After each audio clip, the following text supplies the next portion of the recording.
a great one, dude. Man. We might have to sample that, Kurt. So I'm nervous since I brought these for you. And I'm you're nervous not too. a huge dark beer, but think of it like a dark, like coffee. It's morning, right? So this is your It is coffee. morning, Yeah. and we're drinking. Yeah. Wrapping himself. Oh God, You don't like it? it's sharp. It's Tastes Fuck. like black coffee. I mean, It it's like stings. black coffee. Oh Really? shit! Wow, Oh man, you're too used to your. what The Busch Lights.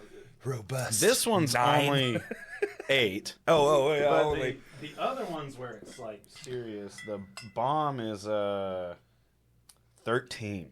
God damn! Like, Should so- chose the bomb, dude. We fucking shithoused. I'll drink these and open a bomb for you. No. It's okay. I'm gonna drink it. Yeah. Woo! Everything about that is insane. Do you don't do like black coffee or Oh no. thing? Oh, okay. No. Yeah. Then I probably probably wouldn't have recommended it because it's It's straight fine. like. Well, one, it's very cold. What the fuck did you transport these in? I just have a little cooler, just a little igloo okay. cooler. Just filled with dry ice. This is like my day. No, I just have one ice pack in there. You're hoping it's all. Well, the last thing I wanted to do is have something that you didn't like, and it also be warm beer. Well, that's that's just the name of the game. Like when you wake up, fucking hungover at your friend's house, and you Whatever's grab your spit closest. cup. Been there. You ever drink your friend's spit? No. You've never been drunk at a party before. I didn't do like parties like that. I was more of a late bloomer when it came to like really drinking. Yeah? Yeah. And Oh, it's, you were a good kid. Yeah, I mean, yeah, pretty much. Yeah. I'd like to think so. I mean, I got into music early and went out and played shows up, but I didn't drink like before 21 or anything like that. Really? Yeah. I mean, While I'd you have were like playing in bars and try shit? it. Yeah, no, literally, like I remember playing Maxine's with my old band Seamless for when Jimmy LeCompte was doing the Metal Fest Yeah. there, and we played a show there, and like I think all of us were under 21 at the time, or I like would almost all assume of you us probably were, yeah. at that time. Yeah, yeah. 'Cause this was like 2010 That's a long time ago. or Yeah. 11 or something, whenever that was, and like it was almost an issue. Like they did let us play, but it was like load in, set up, play, Leave. get out of there. You can't You stay can't around. stay, And it yeah. sucked because like, when you're a young band, you're like wanting to network and meet Oh, people yeah. and see how it's going with like the bands that are more You're just successful. hanging than on you. a sidewalk all night. Yeah, well, and some of us are like coming from like Little Rock and stuff, so it was just like, all right, we got to play our show and then leave and then go home, and there's like, 5 other bands after us we can't even like Can't talk see to. them. Can't see. Yeah, Yeah, kind of a bummer. yeah. But I don't know. I don't think I played shows where I couldn't be until after I was already 21, so it never really affected me. That was the only time that's Yeah. ever happened to me. But yeah, I got into this. I got into the dark beer. It's funny. I got into music almost like how I got into. Sorry, dude. No, you're good. I got into like alcohol. Peer 'cause, like, pressure. Yeah, well, peer pressure, but it wasn't like what I wasn't open to it, but it was like expensive taste. So like when I was 21 and past 21, when I started playing with like Legions of Weight and like like Nick Williams and Kyle yeah. Flory and those guys, Oh, yeah. and and they're all older than me, and by like 10 plus years, and so and they have expensive tastes. Well, So yeah, when we they go do. out to like Y'all were always the gear band. Everyone's looking like, what the fuck is all that stuff?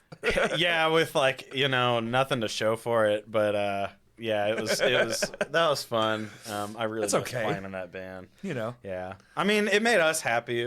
For gear, my Legions of Weight. I like Seamless, but I like Legions of Weight more. It was like way very more different, intense. but yeah, much more extreme. Much so more like, extreme. man, and I really miss playing. Which at like, that a time, really that's kind of extreme- like how I was. That's kind of like my speed. Yeah, Extreme. and it's still my speed for a lot of stuff. Like with Wake, it's so different. I'd never played I've played in metal bands of like varying genres, but I Right. hadn't gone down like the like doom, sludge, stoner kind of Yep. more like cult band. Low and slow, baby. Exactly. Which is funny because I don't. How like, loud's that they get- amp get? Yeah, no, exactly. It's like the total opposite because like with Legions of Weight, we had like 412 cabs and like Mesa Boogie like power amps that we were running. Like we were still using like a rack with like Axe effects and like Yes. playing the click tracks and backtracks and Back stuff. then, though. Back then, yeah. Which, like, now you see it all the time, but back then, y'all were it. I Around, feel like it really was just you guys. man, that's funny. Like I try, like this sounds like I'm not being like humble about it, and I hate when people are talking like this, but like in Seamless, like I was like probably a senior in high school or something when I got like my first 8-string guitar. Jesus. And there was like no one even playing like 7-string guitars locally at that time. And so at the time, that was like almost like the gimmick. Like people be like, "Oh man, that band, they're the ones that are playing like these 8-string guitars." Yeah. And my bass player had this Conklin bass that was a 7-string bass. And so he was doing all like this kind of stuff. Yeah, I mean, it was like not comfortable. And I'm not a bass player, but it was like not comfortable. No, there's no way. But I don't think an 8-string's comfortable. It's like playing a 2x4. It's like there's no thumb. You're just up at the top. yeah. I mean, I don't use my thumb much anyways. Really? For stuff. Oh, no, I play pissed off, so I'm gripping the shit. Yeah, out of and trying like to just snap it.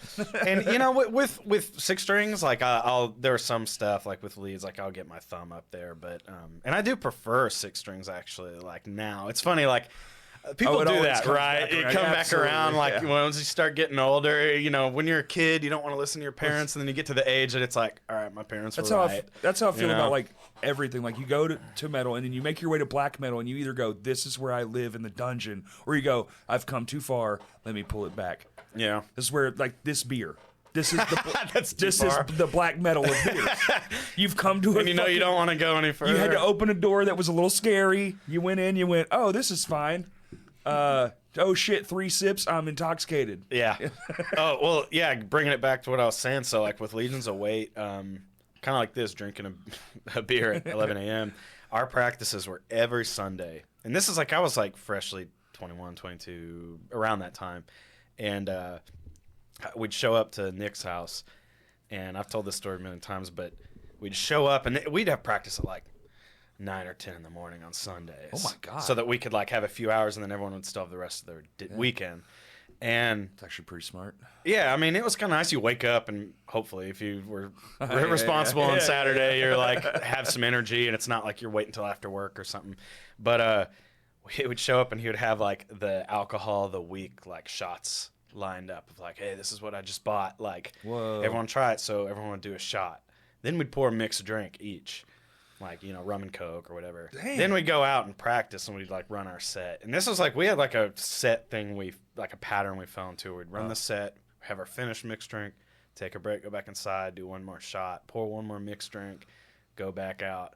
And then by the third set, it was like we weren't even trying anymore. Not that we could help it. Like, it was like so sloppy and like we were just like crying, laughing. And, but we did it every single week. And so we like, it became like where it was like a drinking club that we just happened to like play music together. It's funny how a band turns into more of like, yeah, this is my escape. It was more, and we got to the point where it's like, man, if we never play a show again, who cares? Like, this is we're having a blast, you know. And so we, now you can with streaming and the internet, you can just do that. yeah. I mean, you know, that's so funny because back then, and that was still when people wanted to listen to full albums, you know. And I'm still an album guy, and all the I know it will be forever, and man. I appreciate that, and that's something I really appreciate, like about Wake, too, is like the old school mentality of like when I started Seamless, I was still in high school, and then. You know, and that was like my baby that I started, and we were all like building it when I was young and had energy and like not much other responsibilities and trying to get it going. But back then, that was like still early days. Like there might even still have been MySpace at that time. I can't even remember for music. But we were holding on strong for a little bit. But there like wasn't like Spotify No, and stuff. At least when we started, it wasn't till like the tail end.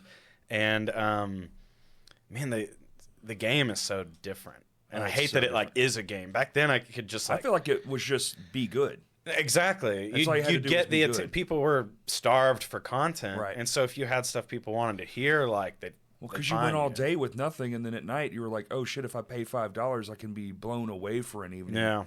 And it really was like $5, so yeah, cheap. Your parents were like, "You can be here for 5 hours. Get," you know. yeah, It was amazing.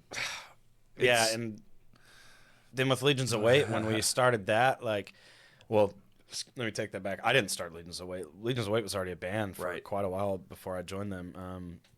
And I met them through that metal fest that Seamless and Legions of Weight played that same fest, and they saw us play. And then I was working at Guitar Center at the time. So when I was working at Guitar Center, I was there for almost, I think, 6 years before I left. And back then I thought, like, man, I knew everyone. Like, even if it was just like acquaintance, at least like I know all the bands, I know all the musicians that are coming in, even if you're just selling strings and making small talk. Like, and man, I left for a while and came back, and I'm like, where am I? Because like the scene is totally different, and in a good way. I'm not like, I don't want to sound like I'm being a boomer about it. It pulled a phoenix. Like, I mean, it's a good thing. But it was like, I don't know anyone anymore, and also like people are showing up to like these like small bands and like mixed genre crazy shows, and like people are being so much more supportive. It's its own thing now. It's not like it was, and it's not supposed to be like it was. It's a whole new thing. It's funny because it's like you have to simultaneously work so much harder now as a musician to make. You can't just be a musician and be great at guitar, drums. No one gives a fuck. about that no, part. You're exactly right. Because you can be an absolute piece of shit, island boy, fucking garbage human, and be a millionaire because of some dumbass video. Cash Me Outside, you know. Yeah. But also, exactly. But you know, a guy who tries his hardest, and you might not ever fucking get it. Because the algorithm deems it unnecessary. Yeah. It's complete horseshit. That, in Seamless, we had a little bump back in the day because, like, that was before Facebook, like, totally went, like... Back when it was still kind of like a college thing. Yeah, like, it was like, they had groups of, like, progressive metal groups. And so we'd, like, post our, hey, here's a music video or whatever that we did, or a song or whatever, and like we'd get pages sharing it and like thousands of people following us and all these things, like people actually like engaging. And now it's like you have to like weed through all the competition. Like now it's like you're a dime a dozen to, it don't matter, your background noise now, baby. So and that's what sucks. It's like, again, I don't want to like sound like super boomer about it, but it's like, dude, I don't care about being like it's only boomer a content creator and like a TikTok influencer and a social media person. Like, but here's the thing, I'm not interested. It works. It does. It works. But golly, do you have to have a full-time job on top of your full-time job? Yeah, and that's why like I don't you want to say, like, I'm like, oh man, I'm jealous of these like bands that can do that and are finding success, but not jealousy in like a way that like I'm proud of them for being able to like have the discipline and the time to do that. Because dude, I downloaded TikTok. It's like, I'm gonna make a band TikTok for Coachlight, and this is because this is all the advice I've been given. Like, I talked to like some of the census guys and some of these others, like, this is the advice. Like, I'm gonna play the game. I think I posted one TikTok, dude. It lasted like 1 week, and I was like, oh, I'm supposed to do this every single day or else I'll be lost. Delete, and I deleted it. I was like, it's not me. Sometimes multiple times a day. And you're exactly right. And it just honestly felt so inauthentic to me. I was like, you know what? That's like, what's my this problem. Isn't me. It's not me. And it's not authentic. And so like I'm super proud of like the guys like Census or these other guys that like that seems like them. Like that they have no trouble, they enjoy it. And I hate it. They're also a little younger, so they were born into it. Yeah, maybe. That's your view. We were born when it was like, just be good, and so you focus all day, every day, and you want to be the best. And then that actually worked. You could just be the best. And now I see people who are unbelievable, and they can't get traction because they're not good at. They're not making like clever videos and stuff. And it's not even about the music in the video. That's just background noise. You got to be silly or do a thing. That's what's because it's not. Here's our band practice. Maybe that will work for like 2 bands, and it's like that one guy that sounds like Jack Black and the fucking. Oh yeah, yeah. And then like, but he's got a shtick though. Yeah. So even you gotta have a gimmick even or that's something. Not real because that's not him. Yeah. He just sounds like the guy. Yeah. It's. I don't know. I don't know either. I know it sounds out of touch. Like, I get it. I'm in touch. I know all the things. We tried it too, and I was just like, dog, it's just not in me. Like, I want to make funny content, but for a purpose, not just cause. Yeah. I don't want to have to do this every day. This is insane. Yeah. I think it helps if you, like, everyone is all in on board, because I'm one of those people, like, I'll feed off of people's energy. So if everyone in my band was like, "Oh man, I'm so excited to get on TikTok. Let's make all this content. Let's do this." I'd probably be like, "Oh yeah, that sounds fun." Yeah, sure. But like, you know, at the time, like we were just a trio, and like the other guys, like they've got, you know. I'm sorry. I was hoping you wouldn't see. Man, I thought I was like, oh man, I'm bringing on this like niche, like cool craft beer that I'm gonna get to like promote. This is like some of the guys in my band. Like, this is one of our favorite companies like ever. Oh no! Hey, shout out to them. Mint Condish. Making Corey are they from Little Rock? Rock? They're from Oklahoma City. Oklahoma City. We love you. Oh, Prairie. Yeah. Artesian Nails. It's bitey. Yeah.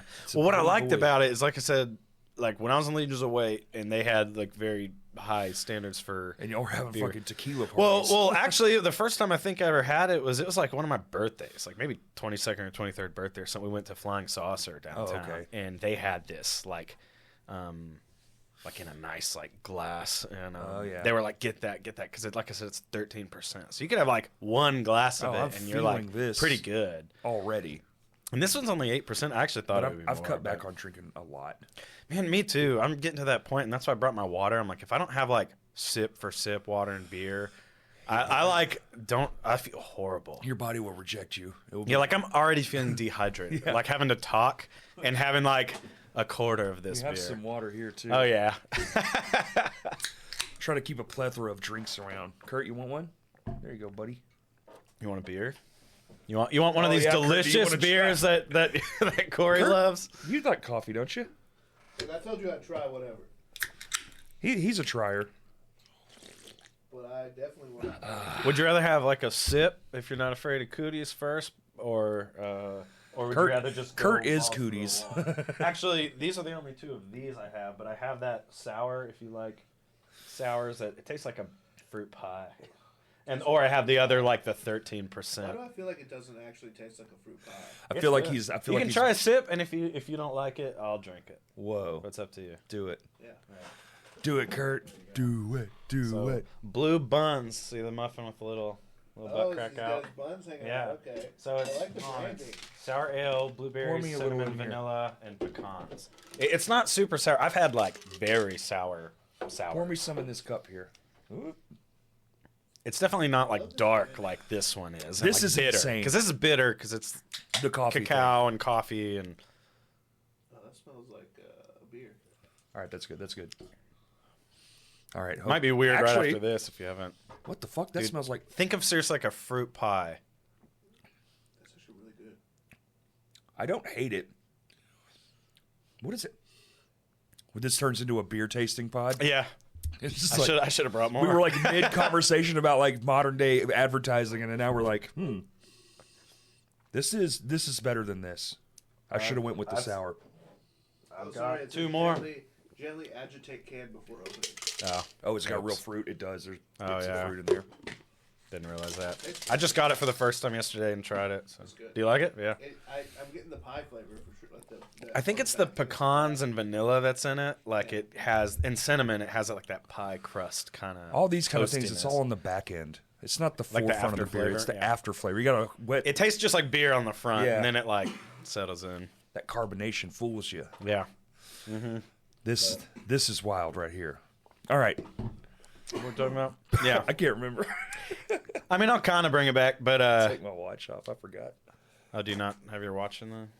Well, it vibrates if I go to text or whatever, and it fucking I get real. I'm like a squirrel, you know. Yeah. Like, oh, there's a new thing. Yeah. Yeah. Yeah. That's what cracks me up about your podcast. I'm like, I'll like watch and be like, oh man, this conversation's so interesting, and then you guys will start talking about something else and like not come back. I'm like, man, I really wanted to like hear where that was going. It's a critique. Yeah.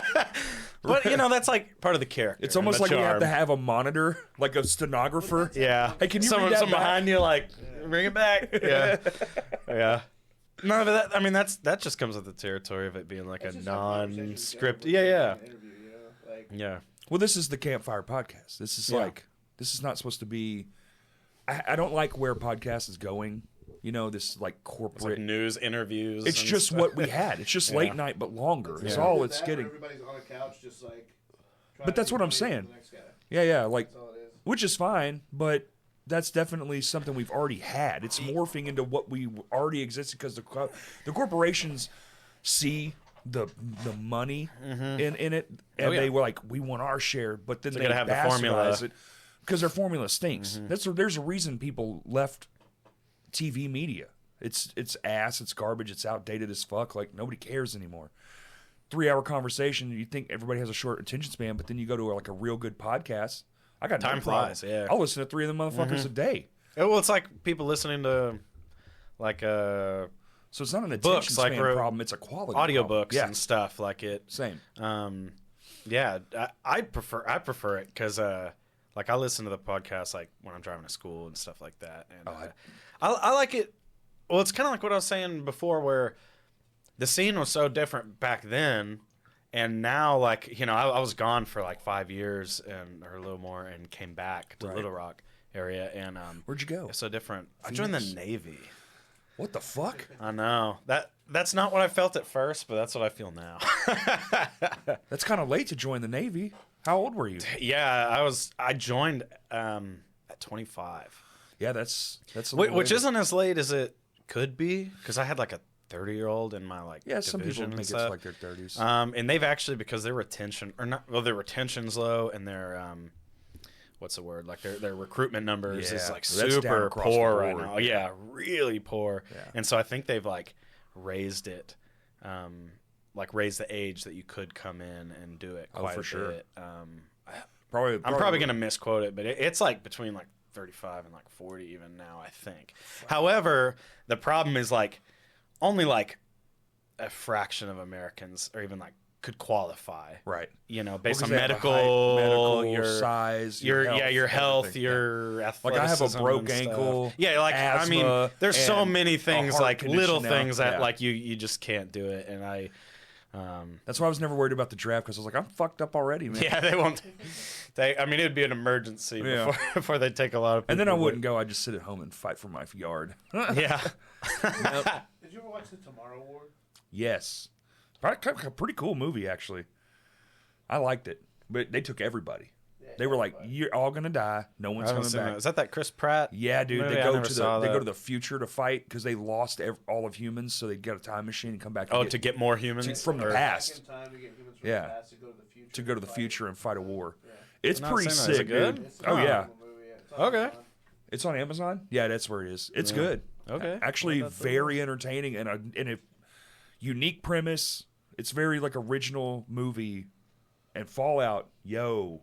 Dude, don't spoil it. I'm a Fallout fan, like of the games, but see, I don't even know the game.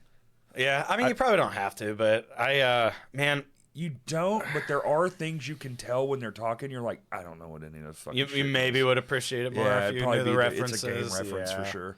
Yeah. I mean, you know, that's it should be good enough on its own, though, that you don't have to have a game. I know, and everyone's raving. Phenomenal. I just talked to my brother yesterday, and he was like, have you guys watched Fallout? Because he's big into games, too. And we're like, nope, plug my ears, don't tell me. You should definitely watch it. We're watching Shogun right now. Shogun. On Hulu. It's incredible. It's like 99% on Rotten Tomatoes right now. What the fuck? Is it new? Excellent. Yes, it's the last episode's coming out like next week. It's a 10-episode miniseries. How long are the episodes? Like pushing an hour, close to an hour, like 45 to an hour or something like that. I might be wrong. Maybe the pilot was and the rest, but it is some of the highest quality like television. But Fallout falls into my criteria of things I like space. Oh, like sci-fi stuff. Yeah. I'll watch it. Man, I'm a sucker for sci-fi. Apocalypse shit. I'm like, dude, I'm so ready for the apocalypse. Like, I'm like Mad Max style. You watch all my Mad Max documentaries. I'm like, we should just go ahead and get it started. We're going there anyway. Like, let's just do it. I'd love do it on our own terms. I'd love to live in the apocalypse. Let's just go. Yeah. There's definitely no one to listen to your band. It's okay. I don't need them to. You got Spotify? Not in the desert. Yeah, you don't need it out here. Yeah, it's excellent though. But you don't like historical kind of. I mean, it's not nonfiction. I don't really do drama. Like Fallout's pretty action packed. It's dramatic, but it's not like me. Oh. Basically, if there's an odds I'm gonna cry during it, I won't watch it. I don't need that in my life anymore. There's enough sad shit. Yeah. I can just turn on the news. You want to watch something to like escape and it's all escapism at this point. Yeah. Gotcha. Give me fucking Transformers blowing up shit. Did you it's see just the Transformers robots. one trailer? You know I did. You into that? Hell yeah, dude. Yeah, I'm a huge. Did you watch the Transformers Netflix reboot series? fan. Oh yeah. It's phenomenal. It's very good. They're like 3-part. It's so much animated better one. than it should have been. Watching that. It's very good. Yeah, watching that. Was like, man, this is what the movie should have been. And that's what we're getting with that's one. Yeah. That's I think they're leaning a lot more into like that kind of like almost buddy cop style humor of it, which I still prefer the more like serious Transformers with like the hints of humor. And this seems like full comedy. I just don't know why. I guess it's a money issue because this is going to be like no humans. These are just robots. Yeah, that's the coolest part. I know, but I feel like the movie, they have to have the human or they think people won't go see it. I'm like, I think more people would go see it. Yeah, they should have done the origin Cybertron. Dude, could you imagine? They hint at it in Bumblebee. If you watched that first like 5 minutes is the best Transformers. It's so good. Unbelievable. They like that's what I'm it's saying. got Soundwave and Shockwave. It's got all the like which I think that one's the best one since the first one as far as live action is concerned. Oh yeah, Bumblebee's phenomenal. I agree. It actually is really, really good. I've seen it a few times. I love that movie. I own 2 copies. Yeah. 2, Kurt. 2 copies. Yeah. See, and that's a way to bring humans into it. Are you ladies to 217? To like still be interesting because it just felt like a 80s kid movie, coming of age movie. Really, of all the movies I love, anyways, like a John Holmes movie, but with fucking robots. Yeah. Yeah, I literally have no complaints about Bumblebee. It's a great movie. So I'm hoping that. Yeah, I hope the future of Transformers is bright. Like I was really into it as a kid. I'll tell you what, all those Paramount announcements from the other day were all fire. I was like, Paramount might take 2025 y'all. I didn't see that. Oh, that Transformers 1 came out of a whole host of things. Oh, see, I didn't see that. I just caught the trailer. Something for the people out there to look up. Okay. Borderlands adaptation? Borderlands. Oh, they are doing that. Like Kate Blanchett and some other actor. Bobby Jack Lee. Black, I think. He's the robot voice. Yeah. I can't wait for that movie. Yeah. I cannot wait. I didn't play Borderlands. I didn't either. That's why my brother did a lot. Well, the internet. The second they drop anything, they're like, it's bullshit. Yeah. And then everyone's like, dude, actually, I can't it's really listen. fucking good. I don't care about what anyone says, dude. Oh man. Yeah, I just it's such a rabbit hole to go down. It really and is. like everything's so hateful and sometimes it's entertaining, but like for the most part, like I think that it's really skewed on what I've got one of those fruit ones if you'd rather have that one, but I have 2 of these today. I think I'm gonna switch to Gotcha. Corona Extra. Yeah. Oh, Kurt. Oh, okay, it's on me. Corona Extra. Delicious. I like how you turned it off of me. Yeah. I can't remember what I was even saying. Something about Transformers, I guess. But sorry. Did you watch Beast Wars as a kid? Absolutely, dude. Beast Wars is still good. I liked the fucking one where we just got the Beast Wars. I thought it was a missed opportunity. I still watched it. It was better before the middle part. It started kind of getting wonky there.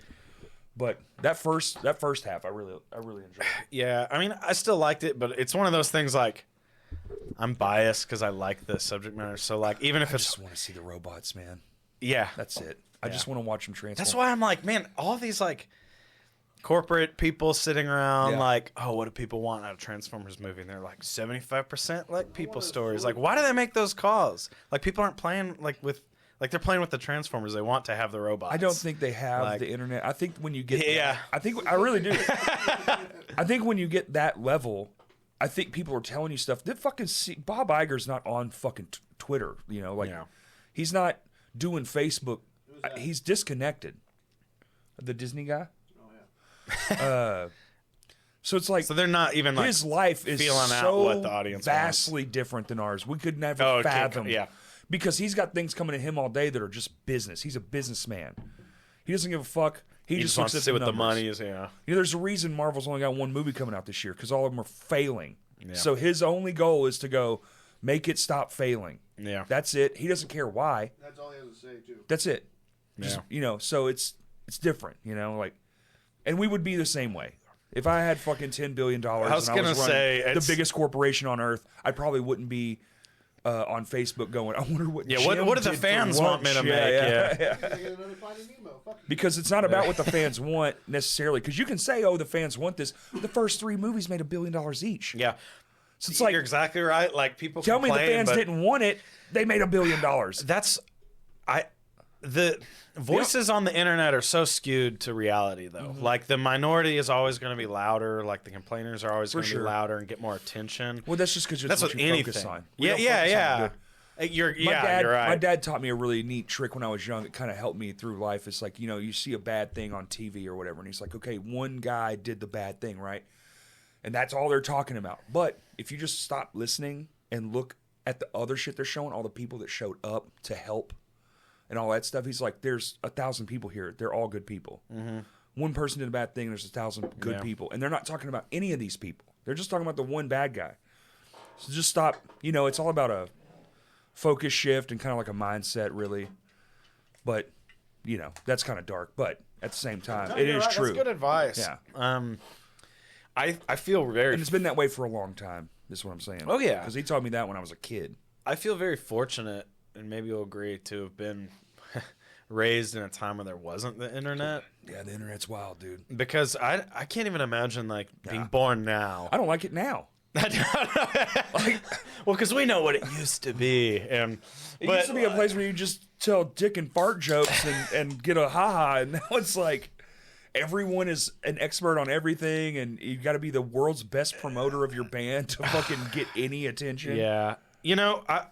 I'll say, and bringing it back to what I had said before about that exact same thing is, so when I was, Seamless, it was totally different. Legions Await, it was still early in Spotify days and stuff like that.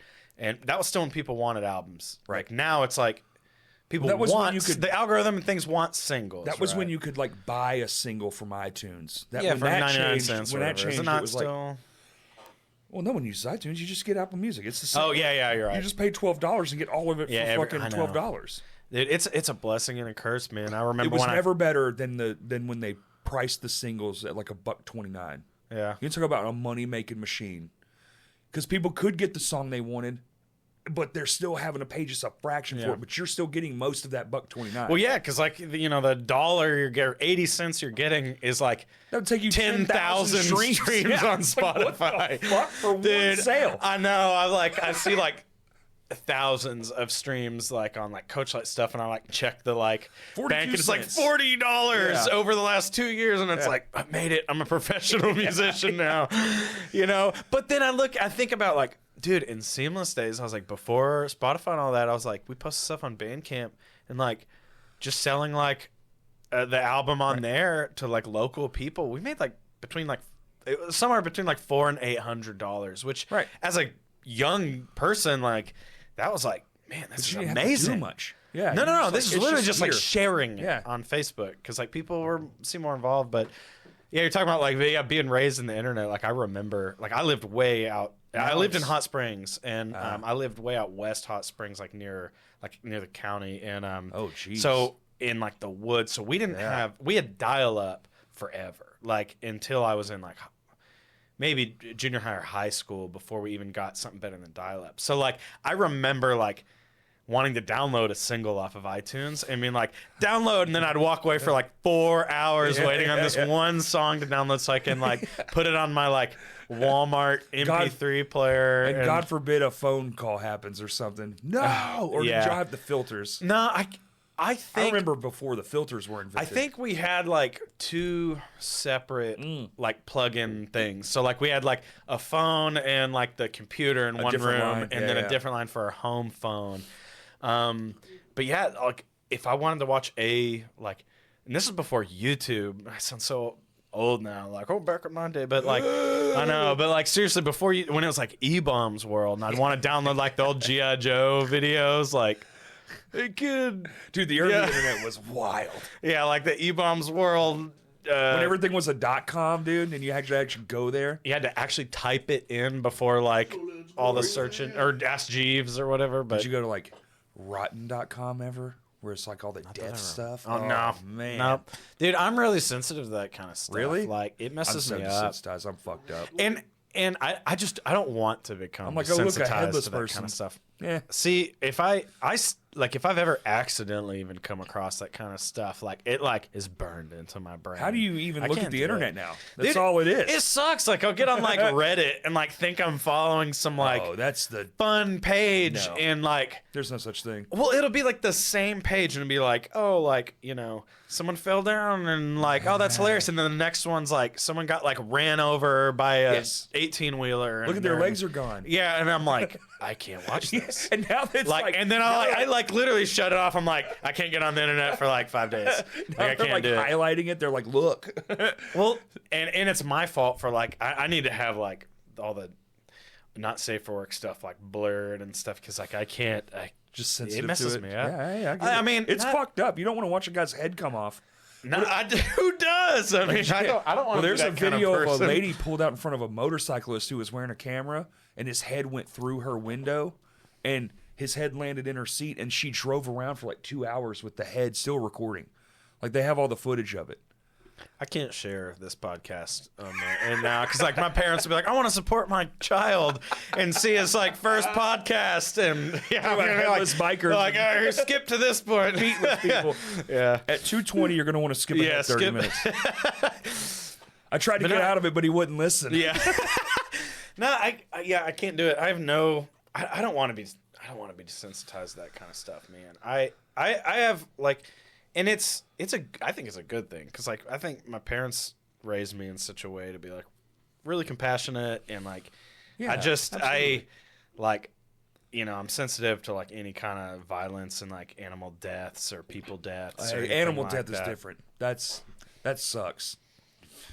Like Yeah. when they're driving down the road and you see somebody hit an animal or something, you're like, fuck. Dude, yeah. I still have like I remember following my buddy Nick Williams after a band practice and we were going somewhere and like a car in front of him like hit a cat that ran across just in a certain way that it didn't die and it started like jumping around and freaking out and like that I still and that was like 8, 9, 10 years ago Still or something. burning your I can brain. like picture it so clearly. I can't do that kind of stuff, man. Not Damn, interested. that's Dude, see, if I saw a person get hit, I'd be like, oh shit.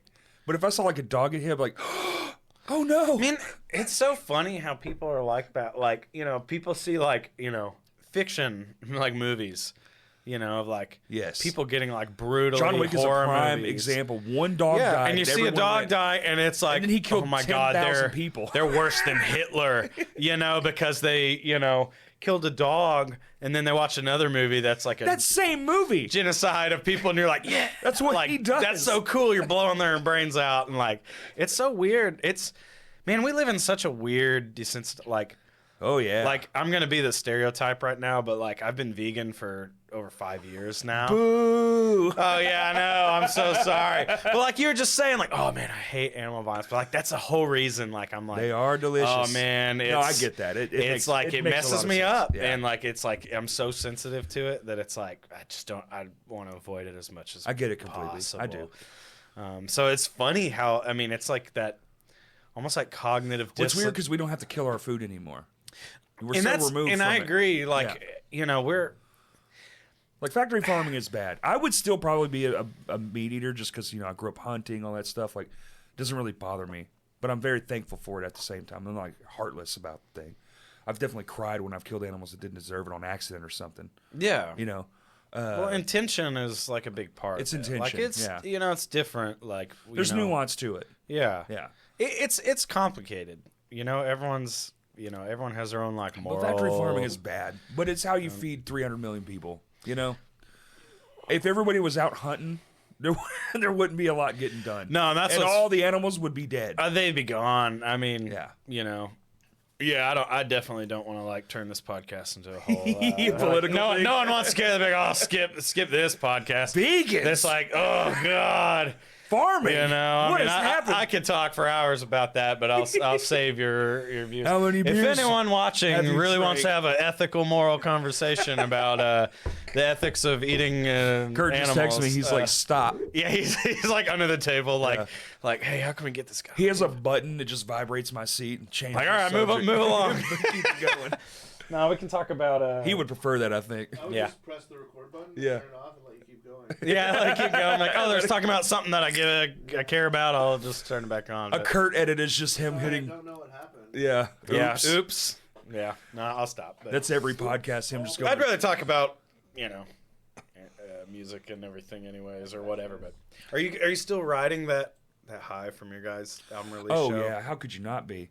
I'm glad I got to go and be a part of that. I am That too, was cool. man. It was insane. I We stuck the landing for sure. I'm very proud of it. So I'm gonna, everything went super smooth. dude, we're like- a band that has played countless shows. Yeah. 17 years career. Every time we play, there's something. We are going crazy. There's something's gonna happen. We hired. Did you see the guy that was sitting back there behind? There was two people. One guy was running the lights, and one guy was back there just sitting in a chair. He was there. He was another sound guy we hired to be on stage because we just knew we're gonna fuck up 20 things. And you just need someone on hand to help. So we Yeah. paid for a whole nother sound guy to come and just be on stage with us the whole night because we wanted it to be as perfect. We didn't break a string. Yeah. We didn't drop a stick. We didn't miss a note. Literally nothing happened. We played for 25 minutes. Justin unplugs his guitar. John breaks 3 strings. He falls down. Mm-hmm. Cody misses note. Like all the things happened. For 2 hours we played. Yeah. Not a single thing was out of place. The lights were perfect. Everything was like, it was like the universe went, we're going to give you this one. Yeah.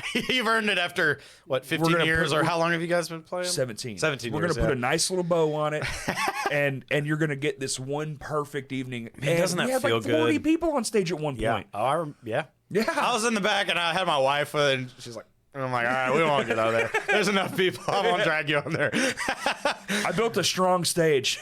Dude, that poor stage. I mean, it's been updated though. Like I remember when it had like I built it. Yeah. And we took the whole thing up. Yeah, I mean, I remember when they had that like big soft spot in the stage. You'd That's go up this there and be table. Like, what's that? That's this table. The Oh, no trampoline shit. piece. I saved that piece on That's purpose. so cool. This This is is that iconic. piece, Every yes. band who's played knows like whoop, and, like you Drums are like going feel like, it. It Yeah. was right in front of the drummer, dude. Yes. That's so funny. You're talking on top Man, of it I've right been now. playing Vino since I was in high school, and like so, I'm glad that the stage is. There, if you feel right there, there's actually still a piece of the nail is kind of raised up because yeah. I didn't know what I was doing. It was like when the carpet. cool. Remember the red carpet on top of the stage? Oh yeah. It was nailed down. That's covered what the in nails beer were for. Yes, stains oh, and- it's disgusting, fucking nasty. sweat and A spit. carpeted stage is the dumbest fucking idea in the world. I'm sure like they're thinking initially like, oh, it's cool, like takes care of having a drum rug and things sliding around, but like once you get a bunch of a sweaty dudes it's up a broke there, like, ankle. It's some drunk yeah. guy taking a piss. It's disgusting. yeah. The amount of dust, dude, the amount of dust and trash we pulled off that thing was unbelievable.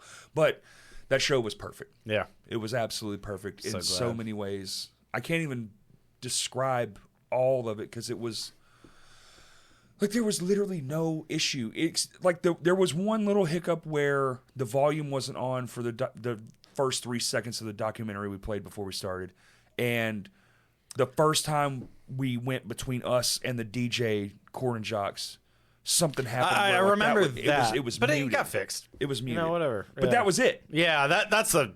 But even super, that is literally nothing. no one That- cared. That was just Jackson forgot to unmute it Yeah. while we were playing, and so once he hit unmute, and then it was. Yeah. we would literally stop because he came to our practices. Jackson did? No, or the no, DJ? the yeah, DJ. yeah. So like I assumed as much. he to, would like, set up line a booth, and we would line up. Yeah. Dude, our set list. We're actually gonna. I'm taking the epoxy that we made for this table. We have a little left, and we have it all on a whiteboard, like the whole day, the whole where you've night written planned it out. out. That's cool. And I'm gonna epoxy it and hang it up in the jam space. That's cool. Yeah, Shove up your ass and twist it. it's pretty big. I don't know that would fit in the ass, Kurt. Yeah. No, that's cool. That's yeah. I mean, that's a big like achievement after a long. It was time an of achievement playing. for sure. and we order the records Wednesday. Yeah. So everybody that's got to feel good to see like that many people coming out and it was still supporting and stuff. You know what's even wilder is 100 people didn't show up. Yeah. So it's like, I can't say the actual number, but is the camera on me? Turn the camera off, Kurt. Really? Yes. Wow. Isn't that crazy? Yeah. Yeah. Yeah. Perfect, dude, in every way. Yeah, that's so cool, man. Yeah, because I remember playing with you guys. Oh God, in Seamless, like bunch of times. Yeah, who was it? Was it like Jathan or someone posted that like old Downtown Music? Yes. Poster or flyer, and I was like, through the looking glass. I remember that show, dude. So it's funny. That's how I met them. So like me and Micah Reynolds, we had a house in North Little Rock, and we're trying to record. I say trying, we did, but we recorded bands, and we recorded through the looking glass. Like that was. It might have been Jathan's first band and like some of those guys' first band, but that's how I met them. Nick Esposito, Nick Esposito, Tyler. Which he might have like I knew him before that. I can't remember exactly how. I knew him from the Village. Dude, my memory is getting so bad. Oh yeah, no, it starts to get hazy, real muddy up. Yeah, but yeah. So like I met them through that. Like we recorded there like an EP, like 5 or 6 songs or something of Through the Looking Glass, and played with them. Who was it? Like Chris Hill? Yep. Because he mentioned me and Micah on when he did the podcast with you, because like we recorded his band back in the day, and like we recorded some of these bands that those members have gone off to do other things, and yeah, it's really cool to like see that people are still playing, and but yeah, seeing that poster or that flyer, I was like, oh yeah, like we played together. I think it was like $7 too for like 7 bands. It's funny because like as I'm getting older for one, and like I'm married, I've got a house. Like, I'm going to school, and like those are my priorities. I don't have kids, and we don't want kids. Yeah. But my brother and his wife are pregnant currently, and it's like blowing our mind. But but that's gonna like 100% scratch any itch that I have, like any itch I've ever had, and my wife will appreciate this because that was like something we bonded over on our very first date we had. Like it was like, do you want kids? Do you want both? Praise God. Like I was already like 26 or whatever. I'm like, I need to know this stuff. I don't want to waste your time. I don't want to waste my time. Like cut to the chase. And that's something we bonded over. Was like, and those are big things, right? Like a lot of people. You just hand her a list. You're like, check it off, or if anything's missing, like, I'm out of here. But like, we were talking about that, and that's something we were like, you know what, like that's just not something we're interested in, and I appreciated that, and we agreed. But yeah, so anytime I get that like itch, man, I just need to spend time with a kid for like less than an hour. Yep. And I'm like, this was fun. Good. I'm good for like 6 months. It really works that way. And I have the same. And I'm looking forward to like my brother having a child, because he's always wanted to be a dad, and I used to think I always wanted to. And you get and to like, be the fun uncle. Oh yeah, I want to be that bad influence. Oh, fun. Dude, like here's the candy. I'll walk into my niece's house, like my old buddy. It's like she's not my blood niece, but she's my niece. You know what I'm saying? Yeah. And I'll walk in and be like, "You try weed yet?" You know, it's like she's 16 now. And parents are like, "Jesus fucking Christ, man, get out of here." I won't quite be that. You want some? I'll get it for you.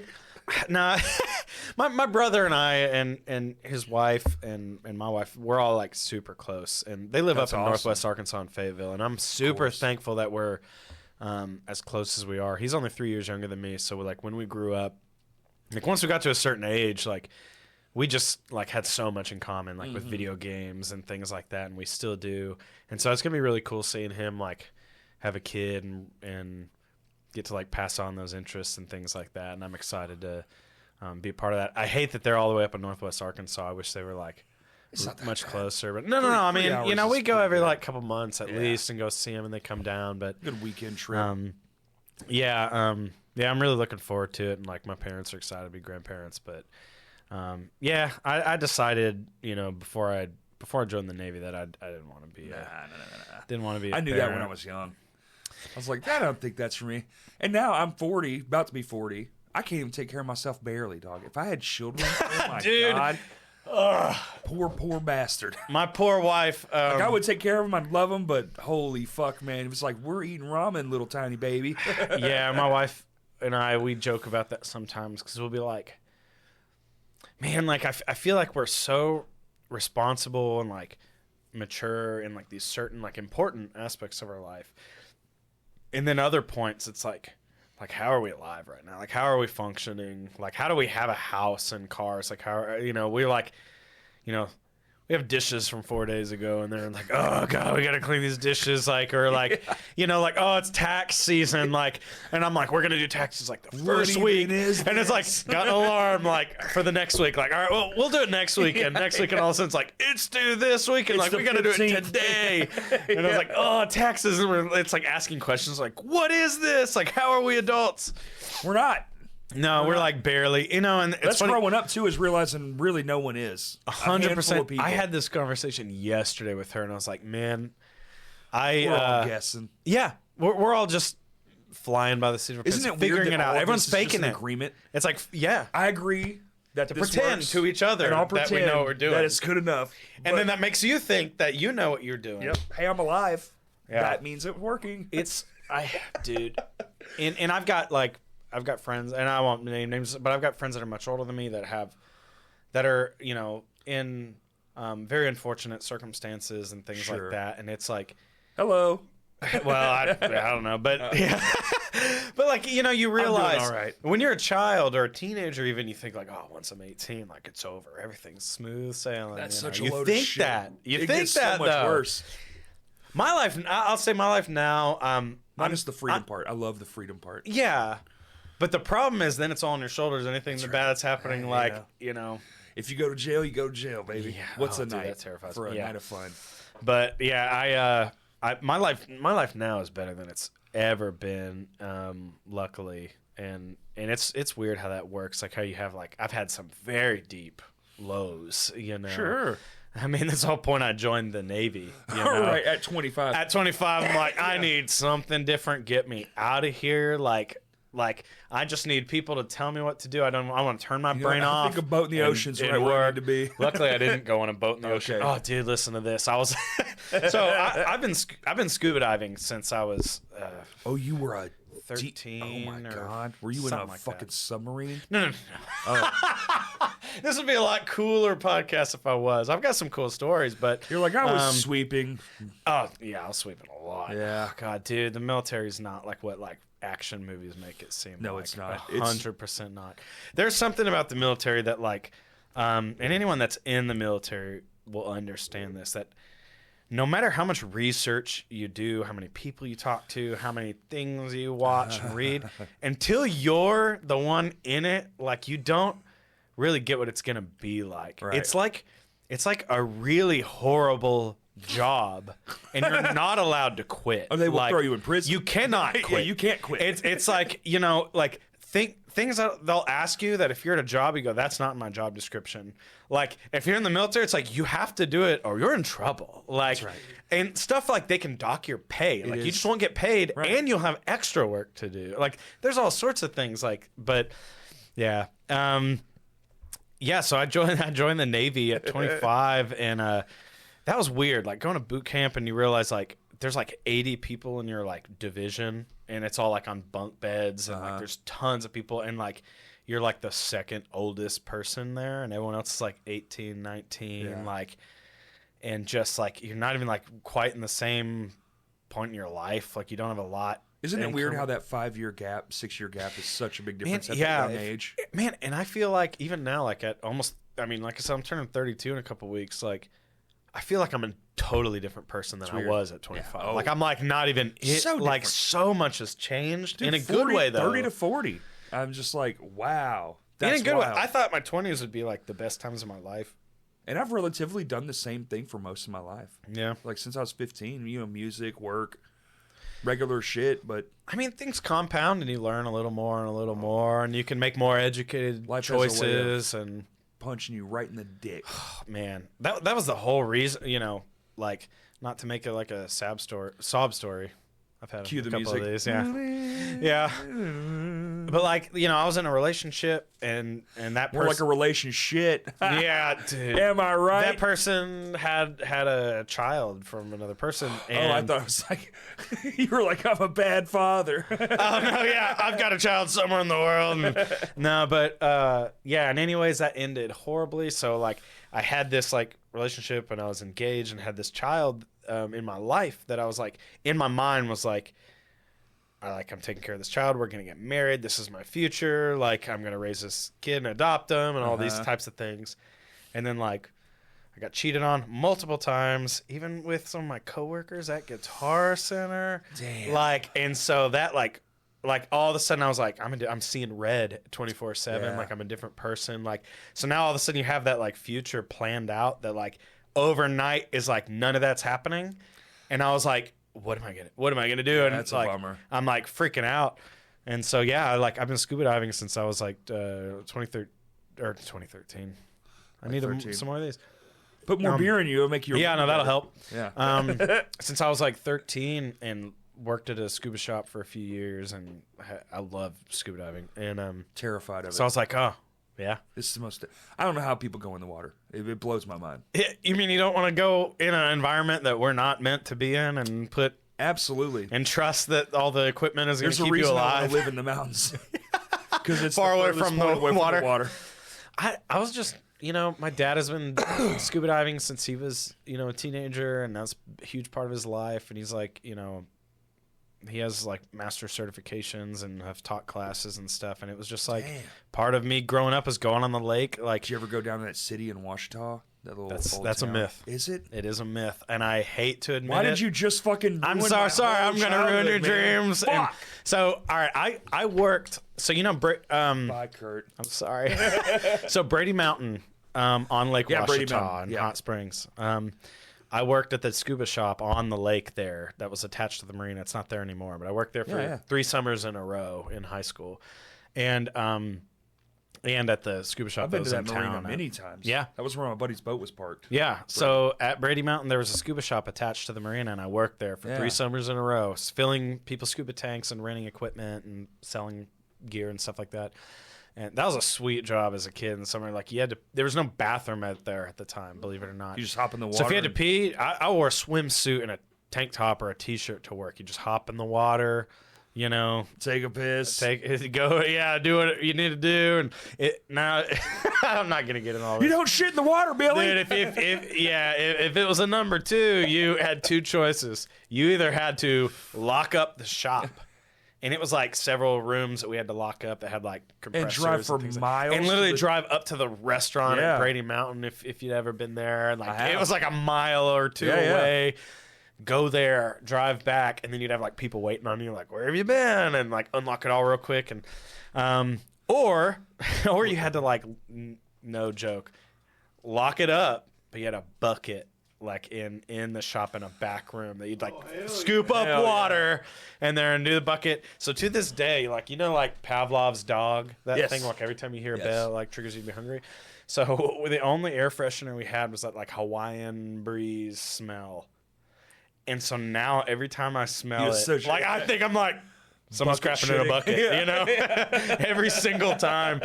That's all. And so anytime I'm like, we're looking at like, an air freshener or candle. Like, if it smells like this, I'm like, no, I can't do it. It like grosses me I've out. shit in many buckets. It's okay. I mean, you get, after 3 years of doing it, you just kind of like get Listen, dude, it's just shitting in a bucket, man. Yeah. It's not that big. Well, a deal. and here's a funny part. But where did you throw the poop? That's the thing. So back in the lake, of course. So here's a funny thing. You'd have to like, I'd always like sneak out, and you'd have to see if there were any people around, like waiting on you to like unlock it and come out.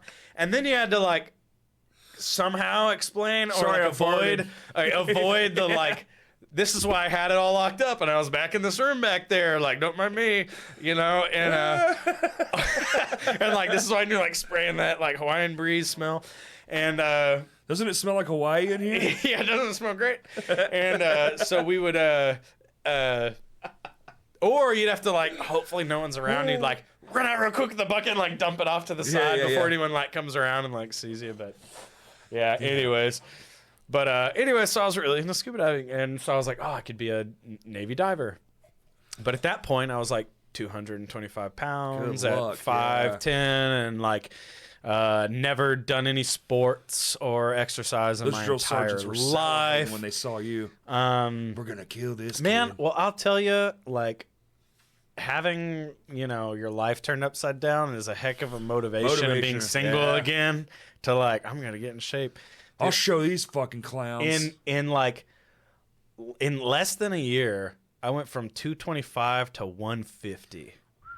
I lost a lot of weight because luckily I had my buddy Kyle Flory from Legions of Weight. We were roommates. Like after He'd be working. my fiance and I had split up and everything, like it was weird because him and his girlfriend split up in the same time. So he needed a roommate and I needed a roommate. So I was like, just move in with me.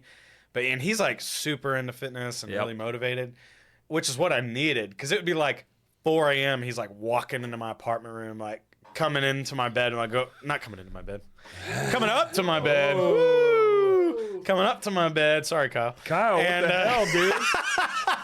And being like, all right, bro, it's 4 a.m. We're going to the gym. Get your creatine. And I'd be like, I don't want to. And he'd be like, we're going. And he'd make me. But dude, it worked. Like, it's different when it was like having a personal trainer like living with you. It's fun when your friend's really into it because and it helped motivate me. And it's so hard. Like, discipline's hard when it's something you don't want to do.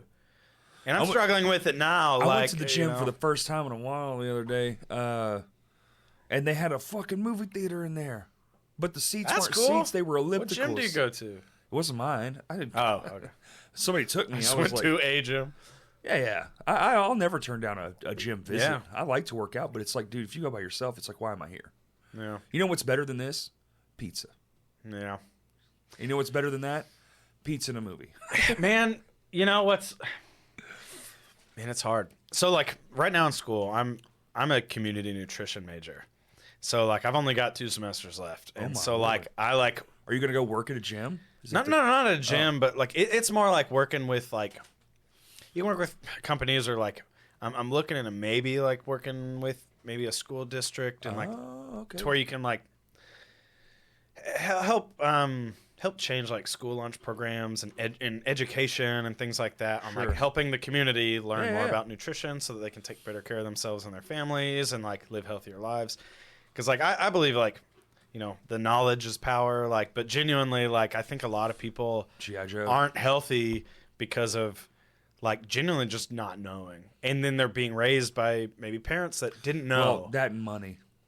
Money's a big thing too. A fucking $1 cheeseburger's a lot more expensive. Yeah, I mean, poverty is the root of a lot of problems. Yeah. You know, Yeah. I mean, the system's broken, obviously, and so I'm trying to do my like little part of like as a getting my degree in community nutrition to help like in some way to influence like young people to learn about. And there's a variety of jobs that I could. How long do you have left? I just have 2 more semesters, so like. Was it? So this time next year I'll be graduating. Right. It's like a year left. Yeah. So, man, out of high school, I was like, I'm going to be a music major. Like, because, like, my parents encouraged me to go to college. They wanted me to go to college. Like, any good parent should. Like, you know, we want to support the kids that go in for their education. I was not interested in school at all when I was a kid. I was like, I want to play music. I want to play guitar. I want to skateboard. I want to play Halo with my friends. You couldn't tell me I wasn't going to be a rock star, dude. Yeah. Honestly, it's still kind of like there. Yeah. I know I'm not going to be a rock star because, like, clearly, like, it didn't work. Yeah. But definitely not going to ever stop. I appreciate that because I know so many people that are, like, stupid talented, but they're like, I got all these other priorities in life and stuff, and they've stopped. And it breaks my heart because I'm like, you got to find some time, make some time to still do it because, like, I think it's such a waste. Even if it's just sitting on the couch noodling. Like, I started to walk away from guitar for a little bit and because I was just drumming all the time. Drum. It's like I got fixated on it, but I felt my guitar skills were kind of... That is truly a skill. Like, if you don't use it, you'll lose it. 100%. The dexterity goes away. Yeah. It's just like, I need to start playing. So now I have, like, a 3 time a week. Even if it's one song that I already have written, I will sit down and play one song. And, like, at least I had something in my hand that I was doing. Yeah. Like, I might not being creative with it or... working on exercises or anything, but it's just to keep the playability up, you know, so your hands don't forget how to change chords and things like Man, that. it is a use it or lose it. It really skill. Me and Jeremy, the other guitar player in Coachlight, I've been playing. He was also in Seamless. I've been playing with him since I was in high school. I've known him for a long time, but we've joked about it a lot. But it's true that like we're worse guitar players now than we were. Oh, absolutely. Like 10 or 15 years ago. Because back then it was like you couldn't stop me from playing guitar and playing music. I literally got suspended from school because of it. It's funny, like I told a teacher, "Fuck you." She told me to put my guitar away. I was like, I'm rock and roll. I'm punk rock. You "Listen, can't bitch, I'm gonna die this way. I don't care what you're doing." Yeah, Math is fucking dumb. When I'd like have bad grades in school, like I didn't get in trouble much. I just like all I wanted to do was socialize. Yes, which is kind of different than I am now. Like I don't mean to be introverted, but like I'm just like there's so many other priorities in my life. I just can't get out and socialize as much as I would like to and like I used to. But man, back I think that's then, a lot of people. Yeah, back then all I wanted to do was like just talk in class and hang out with my friends and talk about music and video games and whatever. And so if I got like grounded, it was like you're grounded from your guitar. Oh, and then my grades never turned around faster. Like, because I was like they didn't take away video games or hang out with my friends or anything. Guitars. It was you can't play music. That makes sense. And I was like, oh, I can't, because I'd come home and like I'd play guitar until bedtime. I'm so like, fine. I'd be like, oh, you want to bet? Yeah. So like I was obsessed, and I wish I could do that again. I mean, I wish I could be obsessed with guitar, and I still love it. But like I'll go like 2 weeks without even picking up my guitar. That's crazy to me. That seems like I'll go a long time because like for I'm a guy busy with your with skill stuff. set. It seems insane that you're not going like well, 2 days. Luckily, there's like a point where like, all right, you don't lose things, but like I'll even like it's your dexterity and shit. It's like just the, like your fingers just stop kind of wanting to do things that they used to do. Shit like I have to like cramming for a test almost. Like I have to like do that for like my band practices, like with Wake and with Coachlight, like with Wake, we just recorded a record at the end of January. Man, I'm so excited for that to come out, man. Hell yeah. And so we recorded a record, and I practiced so much before then because I was like our producer's coming from Chicago, like we're gonna be in an actual studio. Like I'm not gonna like embarrass myself and like be the one that's having to do like 100 takes to get this, because every musical project I've ever been in, like even Legions Away and others that I've joined, has always been a DIY. Like we recorded ourselves, like absolutely. in one of our homes. That's how we did it. Because technology's drums. With Dalton, right? Dude, yes, at Colossal. Was that a good experience? Dude, I'm sure it was. I love that guy. So I didn't want to be that guy, but I had no way to practice. It was like, I don't play to metronomes. Yeah. So he had you probably play to a metronome, right? The whole thing's to a metronome. But like, I had to learn that skill in real time. Yeah. And I still did all 12 of those. It's a thing to learn. I did all 12 of those tracks in less than 2 days. Yeah. Like, just guerrilla style, like, okay, let me listen to it. There was one point, I didn't know this, but apparently when you're in it, the click will actually disappear. Yep. There's like a term I've heard for that, but yeah, you almost think you like are off. But I did, and I stopped, and he turns around and he goes, "What the fuck?" Yeah, because you were like right in the pocket with it. Yeah. Yeah, that's definitely a thing. I was like, I didn't hear the click. I was off. He was like, dude, it was perfect. I was like, oh shit. That's even a thing with any instrument, and like, because like Coachlight, like we played click tracks live. I would assume Legions Away did. Seamless started to at the tail end. Is Coachlight going to play some more shows? Or? Yeah, actually, we're playing. It hasn't been announced yet, but I can say we're playing the opening night of the Mutants of the Monster Fest. So CT asked me if we'd be interested in playing a spot. So it'd be cool because I'm playing Mutants of the Monster Fest Thursday, and then Saturday is with Wake. Yeah. And Have then you announced the other thing about Coachlight yet? What's that again? Oh no, that.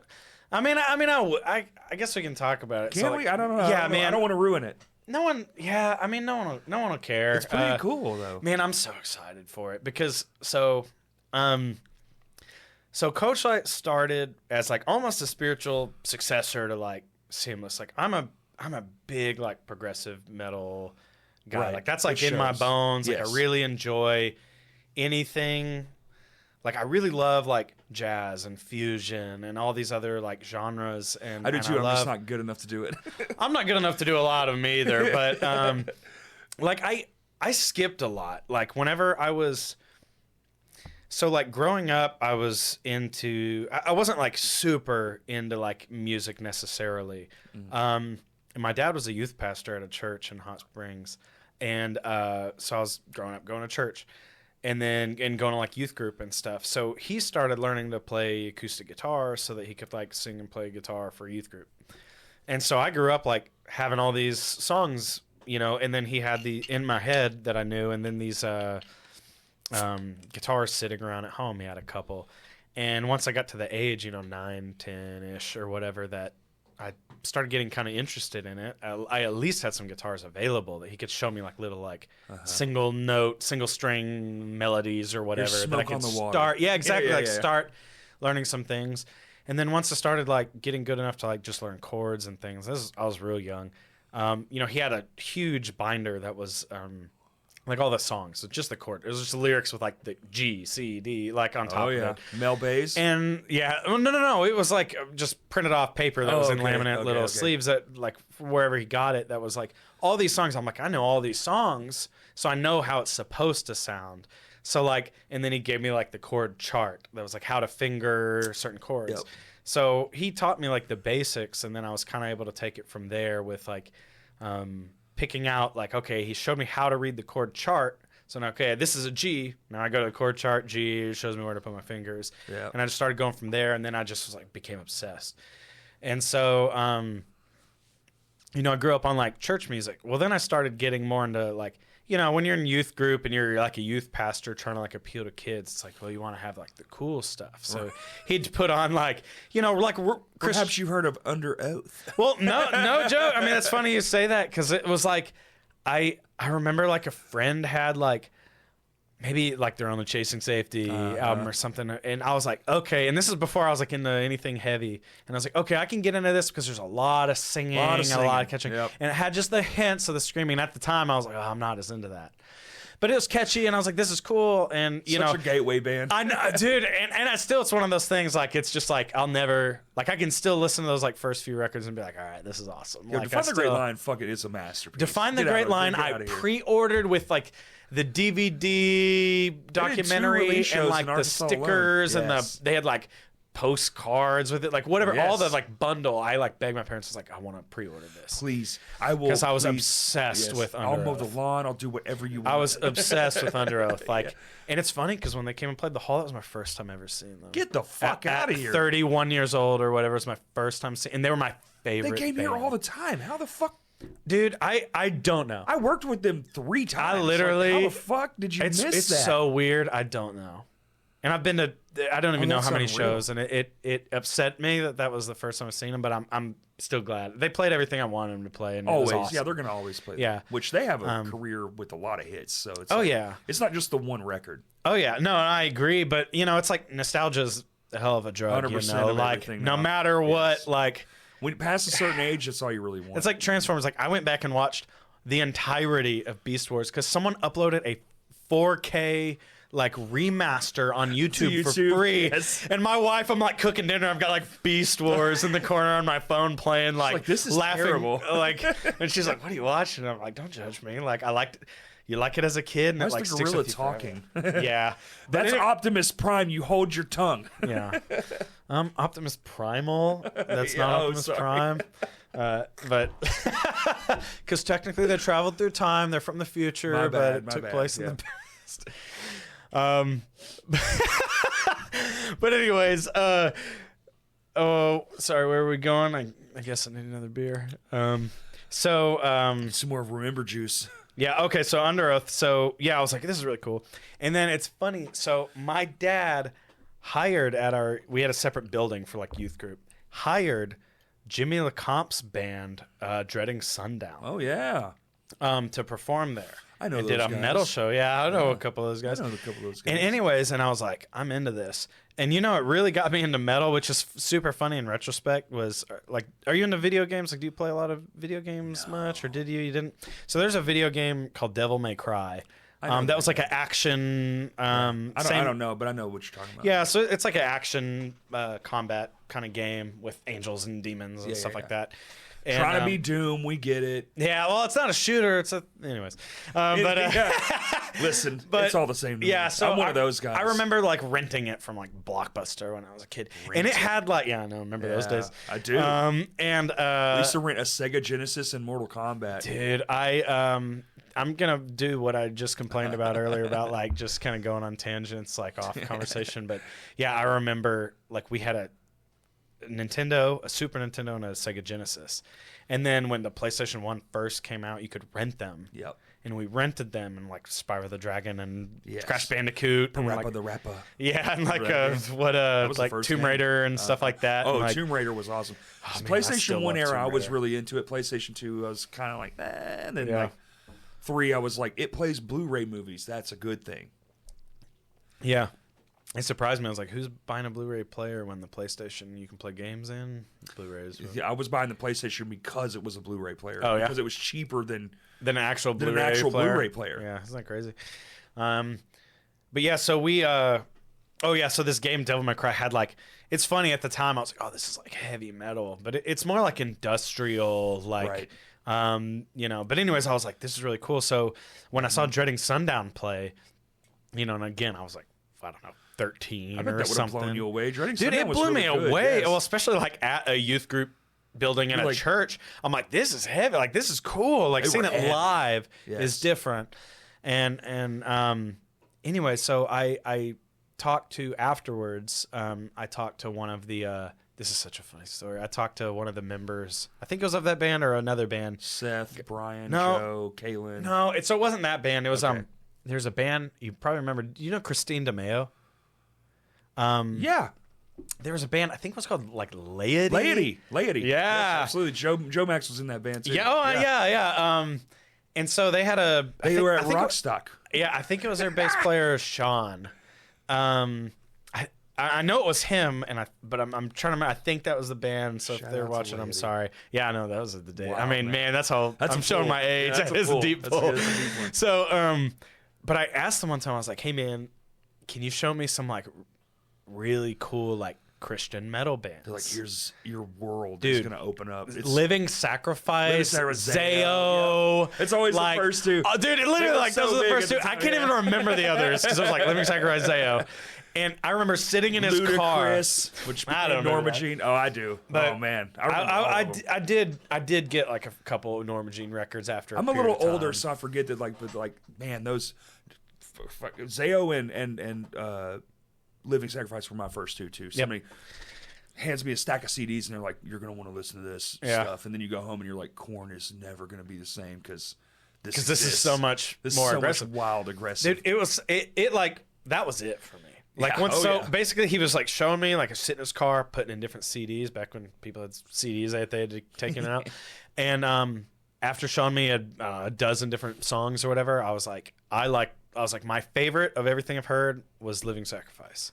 I was like, for some reason it was just what I felt like I loved. It was a lot more structured. A lot more. I don't know what. I think the recording. I can't remember now what it was, but I just at the time, especially, like I was like, I just really like this sound of this, and so I my poor, God rest her soul, my grandma, I was like babysitting me and my brother at the time, or maybe it was just me. And I asked her, "Would you take me to the Family Christian Bookstore?" Mardell's. So that it's called the Family Christian Bookstore. Is like what the title of this. What are we going to call our store? And it was like so that I could buy a CD. And I bought at the Family Christian Bookstore Living Sacrifice. I think it was Conceived in Fire. Wow. So it was like their, I don't know, third, fourth, whatever their record number was. So it was after like Reborn and stuff. And I asked, like, on the way home, could we listen to Oh, there's no way. She did. So we're like my grandma's Cadillac, and she's like this tall, and like I'm like this little old lady put in this Living Sacrifice CD, and it's like, like just like on the interstate gutturals and stuff. This and is the devil's music. And she didn't. I don't remember her saying anything about it. And so, like, that was incredible. She That didn't is say, incredible. I don't remember her saying anything negative. I just remember at the time, like, didn't even faze me. And now I'm like, oh my God, she probably was like having a heart attack. Literally, like, he's listening. Like, she was probably like, I don't know. She probably you just talked bought to it my at parents. a Christian bookstore. I don't know, and that's what's hilarious is like the conflicting feelings she must have felt. Like they What are wouldn't they have selling to sold these children? Yeah, I don't even know, and I never had the chance to ask her about it, and I don't even think I've ever had this conversation with my parents. But like, it still makes me like giggle to this day. That's pretty solid. But that was it. So it was Living Sacrifice, and like, you know, and Under Oath and things like that. And then once I got, I don't remember what I started listening to after that, but like once I met my now drummer in Coachlight, he was also my drummer in Seamless, but he was also you probably won't remember. We had a band in high school called Ineffable Omen. Yeah, Ineffable Omen. Absolutely. So I was the singer of that band for a little bit. So I was in like maybe 9th or 10th grade, and he's just a couple years older than me. So I was like, oh man, him and these other guys are like the cool like seniors or whatever. They this local band, and they would play like nearly every weekend at the Attic in Hot Springs. Oh boy, remember the Attic? Oh, do I? Oh yeah, I do. I've got some. Yeah, we can talk about that. But yeah, so I went to the Attic like every other weekend at least to see. Well, if you local lived in Hot bands. Springs, that was the spot. That was the only spot. Yeah. You know, for like local bands. Eventually, And- there was that place in the mall for a little bit, but the Attic was it. Yeah. Oh, yeah. And it's funny. I played. Seamless played that place in the mall. Fuse. It was like a video Fuse, game. there you go. lounge. Yes, And we played there. We played there too. We played there several times. I don't know if Twice. we played with you guys or not, but we played don't there at least a couple times. I don't think we did. So, well, I don't know. We played with Through the Looking Glass. What's funny is we definitely played with Through the Looking I Glass. wonder if we there. played one of those. We That was might where have played our it together. we had a light guy. He almost died that night. Was in that show. He So it died was- at the show. No, almost? he almost. Dude, it was crazy. He used to go right beside me, right? Because that's where you put the light guy. Yeah, on stage. When you're being brother. cool, Yeah. dude. Yeah. He's not off stage. He's a member of this band. Dude, that reminds me, real quick, but don't forget. But No, I you're remember good. seeing a show at the Attic, and there was a guy, this guy in this amp that was like to switch between like lead and clean or whatever. They had a friend sit on stage, Switch leaning it? over No. and switch the front of their amp because they didn't have pedals or whatever.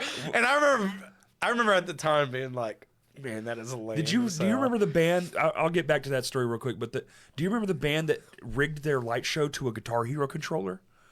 And but that's he awesome. was on stage with them. Doing That is the that's crabby- cool. Doing That's the cool. crabby thing, like and blinking the lights. And I don't clever. know how they figured Dude, that whoever out. rigged that up, Yes. they earned it. That's cool. It was hilarious. Yeah. Very, very good. So, anyways, yeah, you said you played at Fuse and the guy almost died. Do you remember those PV cabs? It was like a 212, but they're tall and skinny. So they were like Oh yeah, we super had top one. heavy. We had one. So for a we had while. our lighting controller built into that, and I gutted it, and it had like a shelf in there. So all the cables, everything would just go into that, and then the cover would just Velcro on. So the entire light show went in this box. We called it the octopus because it had 8 lights, 8 little tentacles. Well, he goes and he gets up on that shelf, and he. Of course, you can't stand on it because it's fucking top heavy. Well, the second he goes up and stands up and tries to be like, you know, so it goes like this, right? And he goes backwards. And there was that, you played up against that like row glass of wall windows, or whatever. Yeah. that steel beam that from the bottom to the top set of windows. I'm drumming hi-hat, right? And I'm looking and I watch it happen in slow motion. And he goes like this, and the fucking beam in his head, here's the beam. Just barely missed it. I mean, That I was knocked like- him out I started having a fucking panic while attack. I was playing. like, oh Still my to God. finish the song. Because he fell, and of course his body went like on the thing, and he's all contorted and shit. And I was like, oh my God. And he gets up, oh, holy shit. And I'm playing the whole time. I never Yeah. stopped. Like, Well, of course. I wasn't You're a that pro. worried. Yeah. Listen, man, your dad, the show has to go on. But one of the scariest fucking moments on a stage I've ever fucking had. I was like, that's it. His head is busted open. He's gonna die. Unbelievable. Got up, finished it. Then we all went outside and died because there was no AC in that fucking building when they at night or whatever. Yeah, because they had to do it after the mall closed. But there was like 100 some fucking people Dude, in that every room. time we played, it was insane. packed. rafters. Because Hot Springs is so, and maybe they still are, like, starved. It's still that for way. entertainment. They have one fucking spot, and they barely do shows anymore. Why? Someone needs to get it going, because... I think it's probably expensive as fuck. Well, and bands don't... I mean, they barely tour through Little Rock, so let alone going an hour out of the way. You're only ever going to have locals. Yeah. Yeah, it's a shame. It was hard to, you know, when I was in high school and stuff, like, get anything going. Cause, I mean, the Attic helped, you know. Sure. At the time, but all 12 of y'all were fucking all in 4 bands each. Well, yeah, I mean, everyone knew everyone at the time. I mean, I met a lot of people. I mean, that's where, like, I met, like, Chris Doan and, like, Esteos and, like, PM Today, Strike the Choir, like, all these, like, deep cut bands. Strike the Choir, like, man. I played their first show ever with them. That's where we met a lot of those people, and I, like, that was my first experience, like, getting to, like, early as a teenager and grade school, like, get to, like, perform in front of people. And I'm really thankful for all that experience, because same, you know, minus, like, the, you know, pedophilia, I mean, that was the owner guy. That guy fucking and, sucks. Brandon, that guy's a dork. Dude, I played in a band with him. Did you? Yeah. Was he a shit fuck then, or did he? I mean, I played in a band with him for a very, very, like, I played like 2 shows. Oh, okay. And that was it. But yeah, I don't mean to, like, it's name fine. drop and get that all guy that stinks. Yeah, but I think everybody knows it. Yeah, but isn't he in prison? I think he's in prison. Kurt, you asleep? At some point, but wake up, Kurt. Yeah, you need another beer. No? See, we got him drunk. He's fucking 11 a.m. But yeah, I mean, at the time, oh man, this is good. At the time, that one's much better. I mean, if you didn't like can I smell it? Yeah, I mean, you can taste it if you want, or pour some or whatever. It's similar to the other one. It's dark, but it's got the chili pepper. So it's like got a fruity almost. But if you don't like dark beers, you're just not gonna like it. Looks like you like it. It's my God, I don't know what that does to me, but fuck, it hits something like back here, just makes my fucking eyes twinge. I'm so sorry. Wow, that's crazy. So sorry. No, you're good. Hey, I brought this on myself. I blame myself. I didn't want to burden you with it, because, like, a 4-pack of this is a little more expensive, and I was like, I don't want to be that. What'd you spend on those 8 beers? Let me guess, $37.50 on 8 beers. On 8 beers. I don't know about 8. So this is a 4-pack, and each of those 2 cans were 4-packs. Right. It was over $80. What the fucking fuck? But that's what I'm saying. I only do this, like, 3 times a year or something like that. Like, I mean, that's... So we have bottles, my wife and I, like, well, we have bottles of, you know, tequila and vodka and whiskey or whatever, mixers and things like that. Mixed drink and family. Like, that'll last us, like, 2 years. Sure. Unless I have people over and they're, like, drinking it. We just, I mean, I have a drink, like, a couple times a month or something like that. Like, I so rarely drink. So because of that, I feel like I can justify, like, can we get the nicer stuff? Like, excuse me. God. I used to drink a lot more. And it's good that I don't. It's good. I mean, drinking's horrible for you, but socially it's fun. Turns out it's not that great for you. It turns out it's like every risk for diseases and stuff. That's the number one thing to not do. Yeah, my doctor was like, I never went to a doctor. I had a heart thing. I don't know if you heard the pod where I talked about it, but I had a heart thing happen, and the doc was like, looks like you're drinking a little bit. And I was like, drink like 2-3 times a week. She's like, how many beers? Like 10 a week. Well, then when somebody tells you that, you start going, yeah, because technically that's drinking? Like excessive. I think like more than 2 a day is like, for a guy is more than, it was like, that's like, it was more than that. Yeah. It was like 10 a night, 4 nights a week. And I was fucking, you know, like I was feeling pretty good most nights. Yeah. And I was like, you know, maybe I do have a problem, but I've said it historically, like I like being, you know, I like vices. I like cigarettes. I love nicotine. I love beer. So I'm like addictive. You know, I have an addictive personality. Yeah. I used to love weed. And now I'm like, I'm down to, I only drink on this podcast, basically. I might have one at a Vino show if it's like a really good show. Like the night we played, I had one seltzer. Yeah. Okay. You know? And that was a celebratory thing. Oh, and a Miller Lite. We all did like a beer. Yeah. Because, you know. Don't go too crazy. Because John, hold on now. I'm 40. We got to calm down. Dude. No, I get it.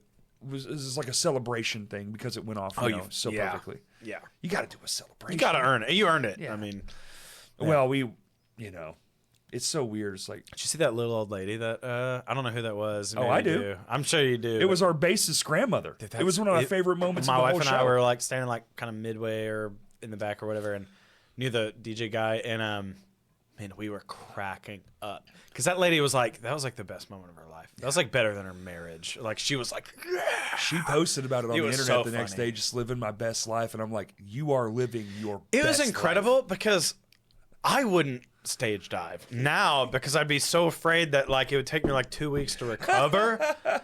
Hey, she's 74, by the way. I mean, it was incredible. She was like 4 foot whatever, yes. And she was like the whole time like she was like, my wife and I were laughing so hard because we were like, she's living more than we are right now.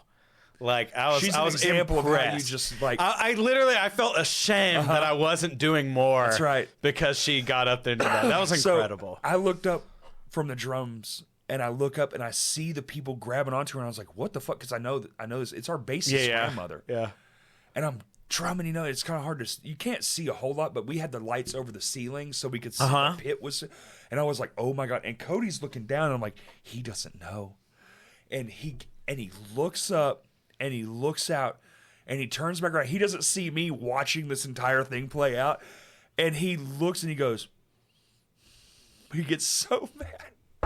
Is he worried? He's worried. Yeah. He's not mad at her. He's terrified. Yeah. So that makes him he turns to us because that's right at a fucking crucial point in that song where it's about to turn tail and just get real nasty. And he goes, as soon as it stops, he goes, don't fucking play a note till she comes down. Stop. Just don't. So we're all just holding it out. And like that's why that holdout was so long because we were waiting. I didn't even notice the holdout because I was so focused on like we were like, oh please don't drop her, please, like this poor lady.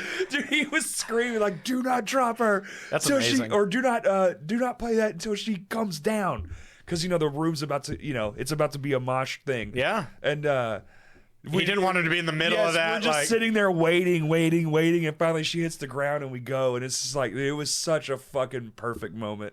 Yeah, dude. That was.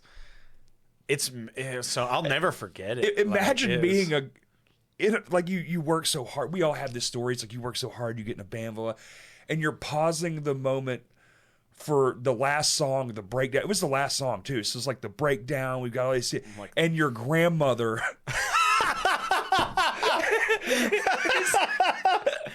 It's fucking challenging everything you know. Just throws a wrench in it. Like you can't. It drops the momentum because like her life is on the line at our concert. God. Yeah, that's incredible. I mean, those are those moments though. Like you can't plan for. You can't. No. Yeah, that was such a moment thing. Like if you weren't there, like you can watch it. I'm surprised it didn't go fucking viral, dude. Honestly, I was like, this might work, y'all. We might need to put that on TikTok. I've told people about it that weren't there. I'm like, oh man, the most awesome thing happened. Like, not to take away from your guys' performance, but that was just like I didn't expect to see it. If that's what was the legacy of it all, worth it. Because that woman's an absolute sweetheart too. Yeah, she supports Cody in so many ways you couldn't imagine a grandparent would support a. It's just awesome. I love that shit when parents and grandparents are actually like, yeah, live your life. Because that's kind of rare, really. It is. It is rare. Because it's, people are afraid of what they don't understand sometimes. So, it's hard to want to support, what might look on the outside. Yeah. So, that's cool. Or it goes completely against the grain. Like, your grandmother must have been sitting in that Cadillac that day, like... But the fact that you just bought it at a Christian bookstore, I know is crazy. It is so. I still think about it. You should ask your mom or something. And be like, did she ever bring this up? I think this is my sign. This is like your time to figure ask. out. Yeah. Because it is so funny. And if I played them, I'll play them like the first song in that record and be like, imagine my grandma listening to this. Like, what do you think she'd be thinking? Because it was like. It was a pretty extreme opener of an album. Yes. You know, like full on double kick. They've like never going been like like crazy. soft. No. Everything's kind of. And I still love that band. I mean, who they're doesn't? I mean, I say who doesn't. I feel like if you're in our age range from 30 to 40, I feel like at 30 back you really don't know who they are because they were gone. Yeah. Now they're back. I'm glad they're playing. They're now. making new fans now, which is awesome. But I feel like I don't know anyone that like is like fucking don't like Living Sacrifice at all. I know people are just like, maybe that's not my favorite part of metal, but like absolutely they are goated in that genre. Yeah. Yeah. Man, that's something I've grown to do and tried to do. Like when you're younger and like I was in high school and I started really getting into like progressive metal stuff. Like Meshuggah and like I got into like really big into like Dream Theater and like Between the Buried and Me and all these like really like every musician has to be like top tier at all times. Mathematical rock. Yeah, like nonstop. And that was from like, you know, the guys in Ineffable and were like super inspired by those guys. And that's kind of what I was saying before. Is like I went straight from like Christian mild rock to like Living Sacrifice and then to Meshuggah. Yes. Like I skipped over like Metallica and Slayer and like all the like classic like iconic like all these other like you know metal bands and stuff like that. Like I went straight to like the most extreme and like and it's funny in retrospect to think about, but I think it's like kind of like what we were talking about with like with bands and stuff. Like whatever I listened to in high school is like defined like what I'm still like now, like or what I'm most influenced that is what it by. is, for sure. And that's something I love. You know, I love about My Hands to War is like I'm like I still hear that like define the great line. Yeah. And like and not definitely not in like a copycat way or anything, but I'm like I know that these dudes an era way. like the same things that I liked. Yeah. When I was younger, and that's what it was, and are still doing it, and I appreciate that so much. We're like the adult version of all that stuff because we don't even sound like those bands now. We just we're a very era specific band. It's not lost on us. Like we just are that like we're every band you ever liked on Solid State grown up. Mm-hmm. That's it.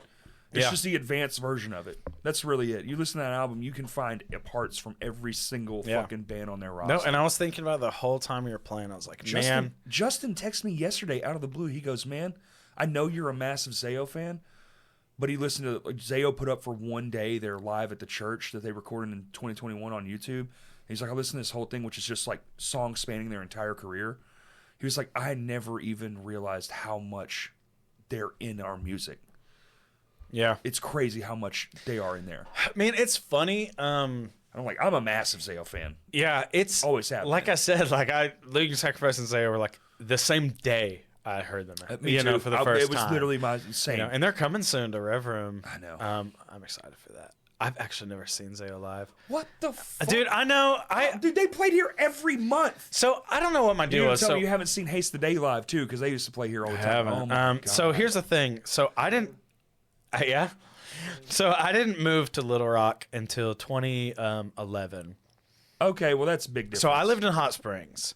So if I saw shows, it was either a big enough show that I had to like ask my parents or get a ride or something to come up to Little Rock to see. Okay, that makes sense. If I lived in the area, it probably would have been different. I only got to see like one Village show before they shut down. What the fuck? I know, it's a shame. It was Fear Factory and like. It was there's a bunch. There's like 5 bands or 6 bands or something on that tour. I can't remember who. It was like that was one of the few shows. It was like Periphery, I think, was on that tour. That was one of the few shows I didn't like. God, I can't remember who else. Anyways, because I had some friends that were already coming up, so it was like, okay, I could convince my parents like let me ride with my friends up there and come back or whatever. Right. But yeah, like in Hot Springs, like you didn't get any tours coming through. It was only locals. It was only locals, and it couldn't be at a bar because I was under 21. Right. You know, it couldn't be Maxine's or wherever. So basically, it was like the attic. Yeah. If it wasn't at the attic, I probably didn't see it until I already was in college, moved to Little Rock. Damn. Which was a shame. But once I moved to Little Rock, so like in my first, so I did a year of school at National Park College in Hot Springs, and then was like, you know, so what we were talking about earlier, I was a music major because I hated school. I was like, well, at least I can learn about music. Right. So I took like music theory classes and ear training classes and sight singing and stuff like that. Okay. Which really was nice because it paired with like, I was super obsessed with like progressive, crazy technical that is exactly stuff. what you need to know for that stuff. Up to that point, my like music theory knowledge was like learning Dream Theater riffs and Meshuggah riffs and like analyzing their music just from whatever I could figure out on my own. And then so going to school and taking like music theory, it was like, oh, I'm learning the like technical language of what I kind of was learning on my own just by like learning by ear or tabs or whatever, like these like crazy technical bands. Which is wild that you were doing that on your own. That's fucking crazy. I would have always assumed. And it was, I attribute it to like my other band members in that band, Ineffable Omen, because they were like obsessed with like Dream Theater and Between the Bear and Me, all these like proggy metal bands.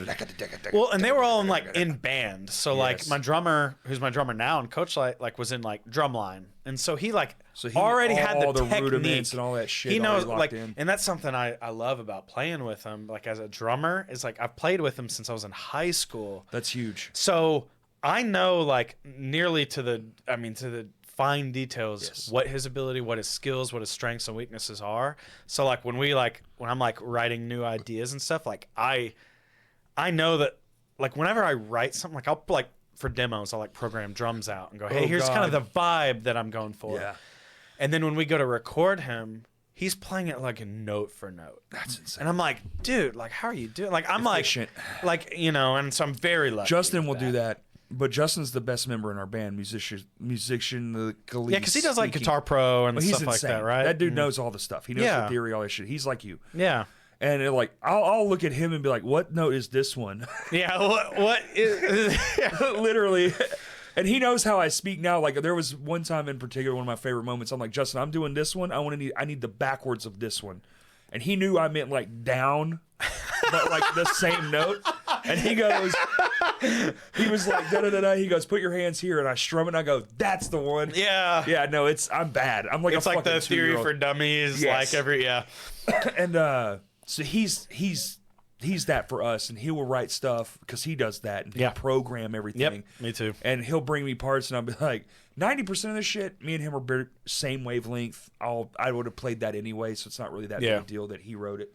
But then there's parts where I'm like, this is not gonna work. Yeah, I'm gonna do my own thing here. Yeah. Well, I can't do this. What the fuck were you thinking? Man, it's funny that. Yeah, because I'm like that where I'll write everything out. Like I use a program very similar to Guitar Pro, and I literally like when I'm writing riffs, I don't like plug in and record. Well, you use Tux Guitar forever. I don't even know how. I use a program called Tabit, which is like even more like basic. I've had the same program since I was like 12 years old. That's how he wrote, but like Tux Guitar got a rewrite that made it stop working or something. Yeah. I mean, it's all like similar, right? You know, it's all MIDI program tabs. And so I do the same thing. Like even to this day, like I don't plug in and record guitar. I write out the tabs like as I'm writing it. Like if I come up with something cool, I'm writing it down tabs. Like 003. Yes, exactly. What the fuck? Well, and it's so beneficial because too, if I finish a song or a riff or whatever, I can just send it to my guitar player and it shows how to play it. That's true. They can hear how it sounds. And for me, when I go, oh man, 2 years ago I wrote this song and I don't remember how to play it, I can pull it up and it shows me how to play it. Damn. And I've like I said, I've been doing it since I was like 12 years old, so I'm like crazy fast. Like I can do it insanely fast. He's like, I'm sure, yeah, because I knew he was doing like Guitar here's Pro the whole song, and you're like, whatever. What the fuck? Yeah, and so it's like all the instruments. I'm the same way, and it's to the point that it's so ingrained in me that I can't even imagine doing it in another way, which is very efficient. It's efficient, and like the guys in my band have always been thankful for it because if they go, oh man, I can't remember how this riff goes, they can just pull up the tabs. It's already written out note for note. Wild. Instead of going, okay, we got to sit down, listen to it, figure it out. Right. See, I'm that. You good, Kurt? No, I'm good. Kurt's tired. He likes to stay up all night. I know. Play video games. Hey, he needs a prairie bomb. I gotta pee real quick. You're all good. Dude, me too, and I'm going to try to hold it.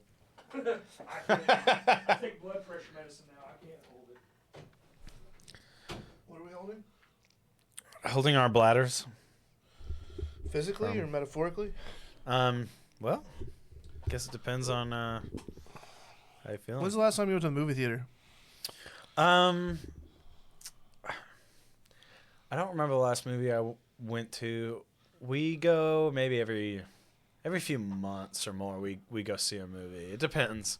I went the other night to see Civil War. Was it good? Incredible. So I'm a big fan of that director because he did like Annihilation and some other movies I can't remember right now, but it looked interesting. It's getting like kind of mixed reviews between like critics and audience. So I can see what people wouldn't like about it, but it follows like 4 like journalists, like 2 writers and 2 photographers, like making their way through to DC, where like everything is culminating. Yeah.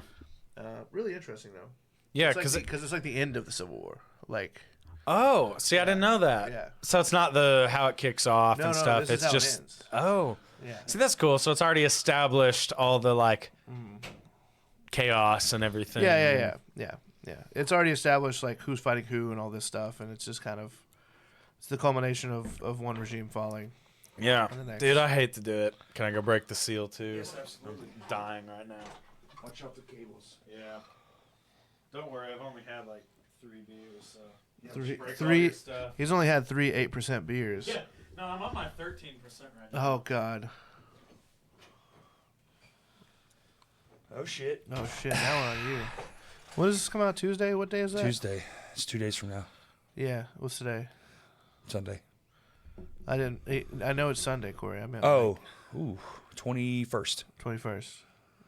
Today's the 21st. I think so. So 23rd is when this comes out. Yeah. Okay. Cool. Good to know. Man, that beer fucking hit hard. That little pie one that he got, it's fucking tasty. The fruit one's much Yeah, better. that coffee one looks a little rough. It was a Hey, you wouldn't even think it was coffee because it says mint goldfish, mint condish. What does that say? Mint condish. mint condish. The branding on these beers are incredible. Oh, yeah, I have to the give it best to him branding. there. Yeah. It That makes looks me want to crazy. drink them. Not for $80 fucking though. What the fuck? Yeah, but it's like it's a special thing. You know what I mean? Like it's not. That's true. You It is know, like a once. You spend every now and $80 on beer, but it's you're getting 100 of them. then. That's true. Well, technically, 60 day.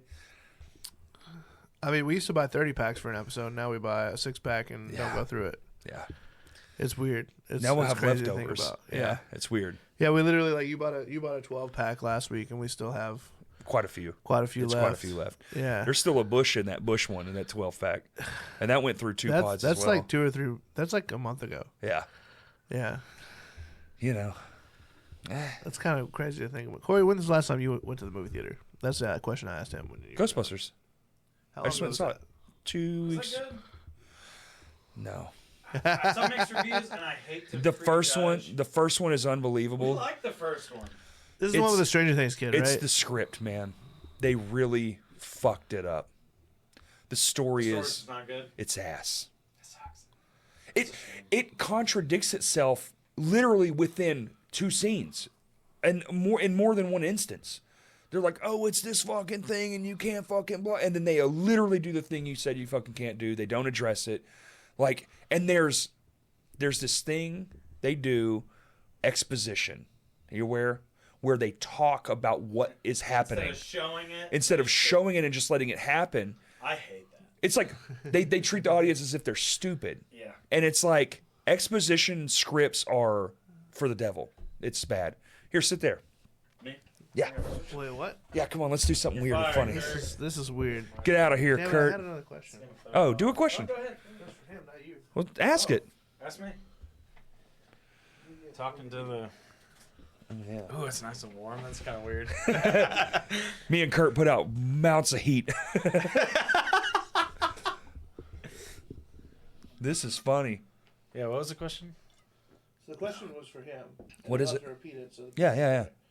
But and we've talked about this before, but I'm just curious to know and tell these people, like, you're in 2 very different bands now. Oh, yeah. You're on very different sides of the scale. What are like the differences that you notice right off the bat, and then how do those differences help you with the other band? Okay. Oh. That's a good question. 2 very different bands. What are the differences and how do they help each other? Yeah, that is a good so- question.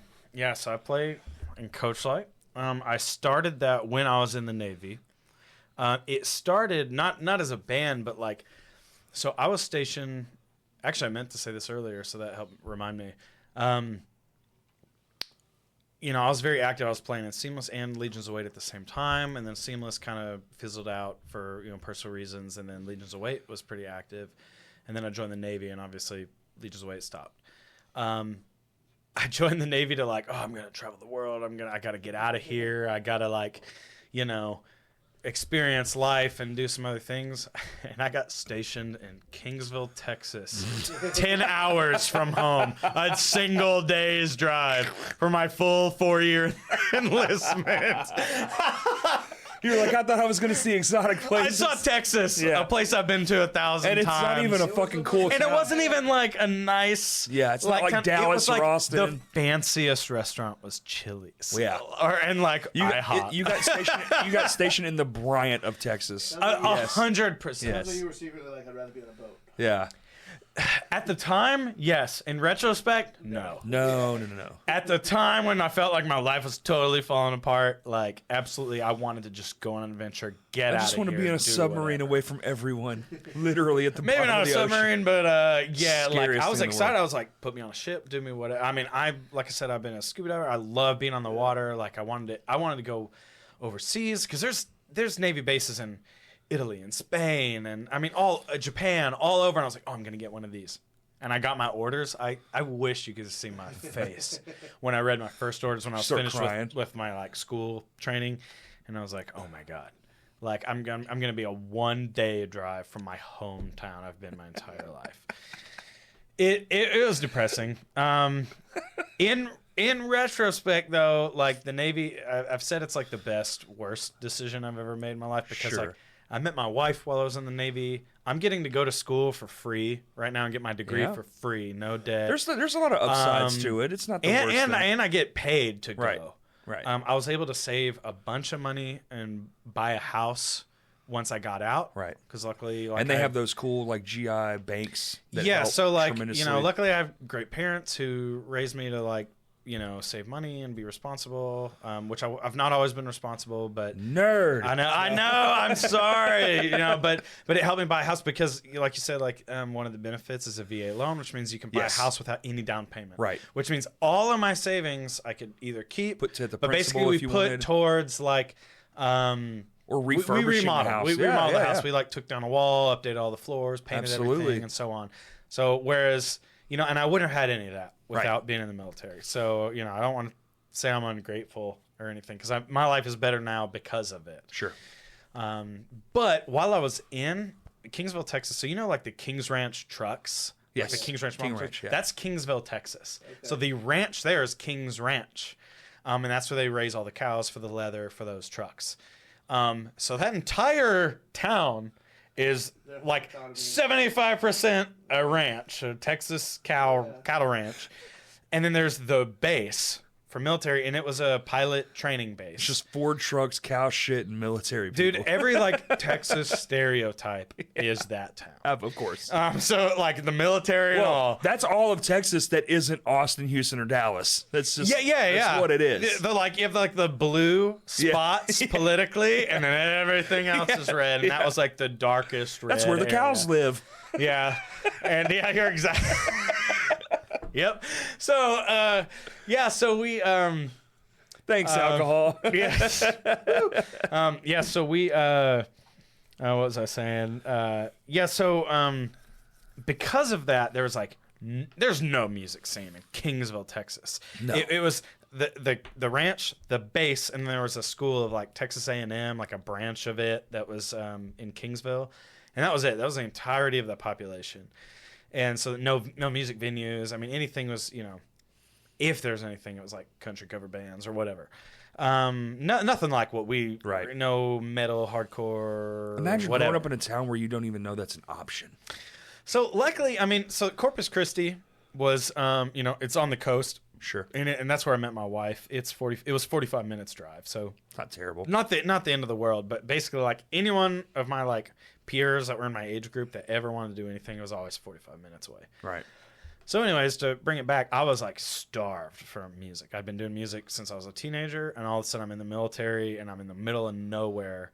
And I'm like, at the time before I even was dating my now wife, I was in the barracks there, and I was like, oh my God, like I've got to get into music somehow. I've like got this itch. It's like in me. I like got to play music. Yeah. So my buddy, Dylan Johnson, you probably know him. He played in The Science of Sleep, which played with My Hands War. And actually, I played in Science of Sleep for a little bit. I don't know if we played together. When I played. We've played a lot of shows together, but I don't know if that was one of them. Yeah, I don't think so. I played with him a handful of times at the tail end, but I met him because we worked at Guitar Center at the same time. And anyway, so he was still working at Guitar Center whenever I was in the Navy. So I called him up one time and I was like, I need a microphone. I need an interface. I need, studio monitors. I need I need a Line 6 Helix. I need to be able to plug in my dorm with a laptop, and like I need to be able to write and record music. And like gave me everything. Not gave it to me, but I obviously bought it all. But got hooked me up on it, and so I started recording music, just my own music. Some shit that employee discount is nice, dude. That's the only thing I miss about it. Dude, so I worked there for 6 years. I worked in operations, which is like shipping, receiving kind of stuff. I worked in sales. Did you work with Patty? Patrick? Fuck, I'll forget his last name now. I did. Big tall redhead. I did. I call him Patty. He was in Ashes of Augustine. Ashes of Augustine. Yes. Yeah.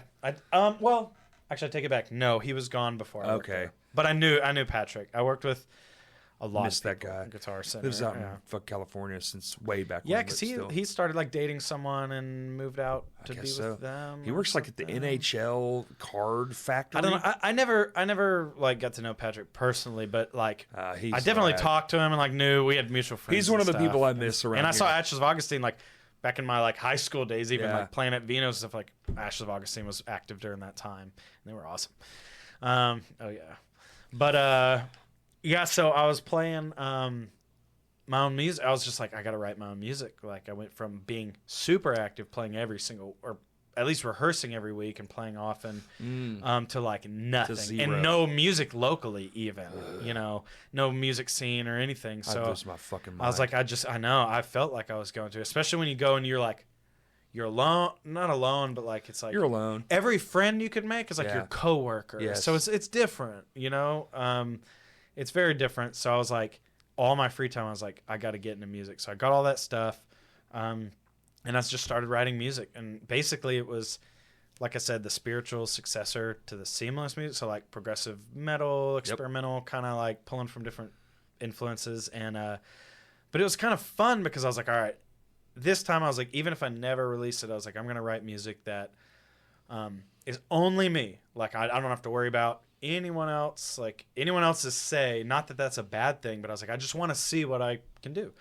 And that led to like the first handful of Coachlight songs. And then whenever when I realized, and I started, I was like, I'm going to do vocals too. Even though I'm not like primarily a singer and I'm not like passionate about singing, I was like, it was more about necessity. I was like, I don't want to rely on anyone. I want to do fully self-made everything. And then I, once I decided, I met my now wife and got engaged and everything like that, and we were like planning what we were gonna do, and we were strongly debating if I was gonna re-enlist in the Navy. Because I got orders to Hawaii. I got orders to literally Pearl Harbor, Hawaii. That's the spot, man. And it was a hard choice to make. Because the choice was get paid to live in Hawaii, get housing provided, and get to work there for 3 years because it's a 3-year contract. Something that I probably will never, ever have the opportunity again. Or get out because I was doing school part-time online for nutrition, and get out and come back to Arkansas and just go to school full time. And that was a lot of like talking about it because it's like, oh man, Hawaii would be cool. We'd go surf and whatever. So much I'll stuff. never ever get that opportunity again. Absolutely gorgeous every day. You just wake up in fucking paradise. Yes. It'll remind him. But yeah. Well, yeah, now I regret it. What a stupid choice you made. Welcome to Arkansas, idiot. Yeah. I hope you like humidity. I was going to say us Arkansans better like man, I chose to come back to Arkansas instead of choosing to live in Hawaii, borderline free to get paid to live there. To get paid to live there. However, man, the quality of life being like full-time active duty military is not the same. Yeah. It is, you know, the way it works is you get no time to, like, your free time is called liberty, meaning they give you the liberty to even take free time. So, like, you can, at any point in time, even on your off days, they can just say, like, you got to come in. Like, someone called out, whatever, you got to come in. I mean, the problem is, like, I was military police. It was called Master at Arms in the Navy. Basically, it was a cop in the Navy. And half of our staff was actually civilian police officers that were hired. And they have like a union and can like call in and have all these benefits and stuff. In the military, it's like you could be on your honeymoon and they're like, you got to come in. You have to come in. You can't. Yeah. So like I remember being in Corpus Christi on my day off, having lunch with my, now wife. Had tickets already bought to go see a movie, to go on a date, and got a call like, you have to come back to Kingsville 45 minutes away because one of your civilian officers didn't like file paperwork correctly, and it has to be done right now, no exceptions, and there's nothing I could do about it. And I had to leave lunch. I like, can't you just take scan it to the go? Shit? Dude, I'll tell you about it. Like I had to drive all the way back. I like was arguing. I was like, I'll be in like tomorrow. Can I not just do it tomorrow? It has to be done today. I was told it has to be done today. Got all the way back, did all the paperwork, and then someone, like one of the other civilian was like, hey, why are you here? I was like, I was told my chief said that I had to come in. They were like, oh, this could have waited till tomorrow. It was no big deal. But like everything is an emergency when you're fire behind the eyes. Like everything. Dude, I was like, I'm a different person in this moment. I have to leave. Yeah. Like I'm a nonviolent person that's about to be violent. I'm gonna miss this movie I've already paid for. In the wrong space too. Should have brought her with you and just got. She was just in the car though, because like I had to drive. So I lived in Kingsville, so 45 minutes down to have a date with my girlfriend. Had to leave. We drove all the way back to Kingsville to do this paperwork. There were 5 minutes that I could have waited. Then to drive all the way back so that we could like try to make the our movie. I think so, but still, I was like, I was Kung Fu Panda was great. Yeah, and Kung Fu Panda was, that sealed the deal. She asked me to marry her right then. She asked you. She asked me. She got down on one knee. I'll never forget it. In the theater. Yeah, Poe was fighting the tiger and. Something about Jack Black just really sealed the deal. Yeah, but anyways, to bring it back around, so we I was so starved for music that I started recording my own music. And then when we decided like, even though Hawaii sounds great, the location being amazing and the off days I get being amazing is not worth the like 80 hours a week I'd be working like in horrible conditions with like an environment that's just not fitting who I am anymore. So we chose, I was like, it's going to be better. Like, let me just take advantage of my military benefits. Let me go to school full time, get my housing. Like, you get a housing allowance as long as you're going full time up to a certain point. So that supplements, it's not amazing, but it supplements having to work part time. Right. Which again has been amazing because it's allowing me to, I don't have to work right now. I just do school part time or full time. So I can focus on my school, and actually, like, I've made straight A's since I started school back in the Navy. So I was like a C student because I like didn't care. Nerd.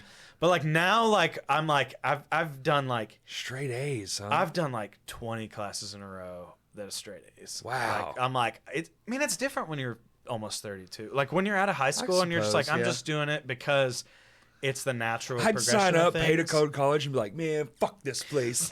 Well, here's the thing though. Here's the motivating factor. If I fail the class, right, the Navy won't pay for it, and I then owe it back. Damn. Because that's part of the like deal.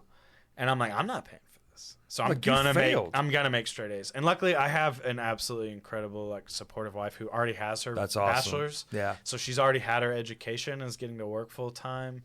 And she wants to like actively support me, and like she's like, I want you to be able to do this, because she knows it's temporary. Like once I'm finished with school, I have my degree, I'll get into work, we'll be fine. Yeah, you'll figure it out. And That's awesome. And we figured it out so far, and so it's worked out. So we decided that was going to be the best thing for us as a family of the two of us, And so moved back to Arkansas. And so before I moved back, I hit up my old guys from Seamless. I was like, hey, like I'm writing music in the very similar genre. Like, do you guys like, if I come back, do you want to play this? Like, do you want to actually play it live? And, and I wrote it with no intention of actually playing it live. I was like, it's just studio. I'll do whatever I want. Who cares? Like, I'm never going to have to perform this. And then it wasn't until we actually started rehearsing that I was like, oh my God, like, this is impossible. Like, because I was recording the vocals and the guitar, I'm like, oh, well, now I got to play guitar and sing it all at the same time. Good luck. And because I'm an amateur who is not a pro singer, like I'm a passionate guitar player. I love playing guitar.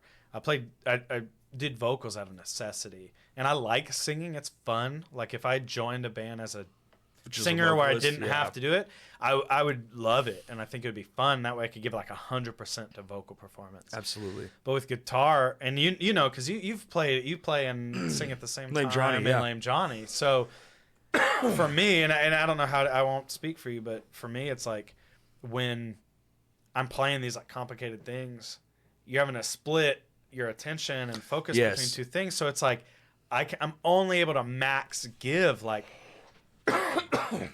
75-80% of my maybe potential into each. So I'm like kind of bringing it down across the board. So with me, I write below the necessary means so I can do it. So it's like, and that's just, and I'm not that great. I feel like I'm a solid writer. Like I know how I want a song to sound. I'm great with structure, like a producer. Yeah. So like writing music is probably my favorite thing to do.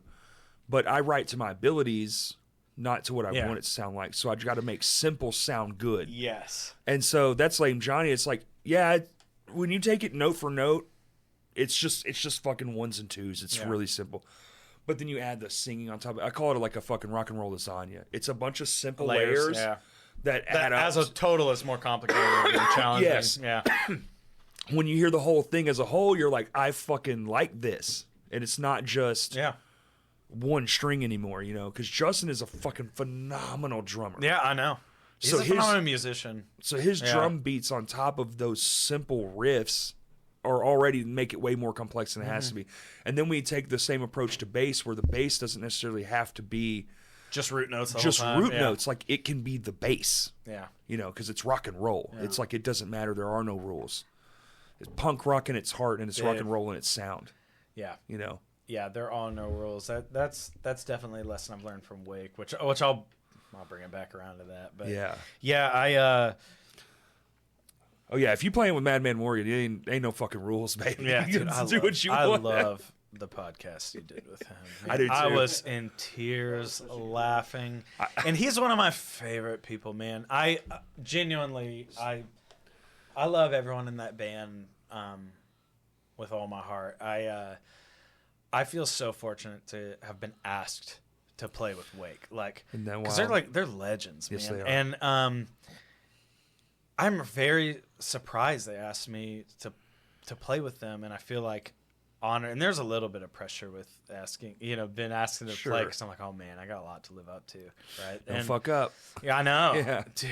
And so like, and it all ties together to what Kurt asked. So like, so I with Coachlight, so playing and singing at the same time, and we've played a handful of shows, and kind of like what you were saying though, like actually last, like close to Halloween, like a week before Halloween, CT from Wake asked, he'd book shows, and he booked Coachlight at Whitewater to do a cover show, and we played the Cars cover set. So It's all like this like classic like synth pop rock, like, and it was awesome. Like it really like went super well. Good. And I felt really, really good about it, and I felt like I sang to the best of my ability, because like all the guitar parts were like super simple, right? Like just power chord, like fun pop rock stuff, and it was awesome. And like my parents came, and they like, I've been playing playing music forever, and that was like the first show they've ever seen me perform that they're like, I like this. I actually want to like watch my son play. We were laughing about it, but like literally, my mom's like recording us performing, and like she's singing over top of like all the music, like, because it's all like stuff she was like their grew up shit. Yeah, absolutely. But it was really, really fun. But I really in that kind of moment realized like I either need to like play way like simpler guitar parts so that I can sing at 100%, or I need to get someone else to sing. Yeah. And I'm at that point like where even though it was like my baby and it started out as like a one-man band kind of thing, like I didn't necessarily want it to be that. So it's kind of like I didn't want my ability. I never want my ability to limit like the potential of the music.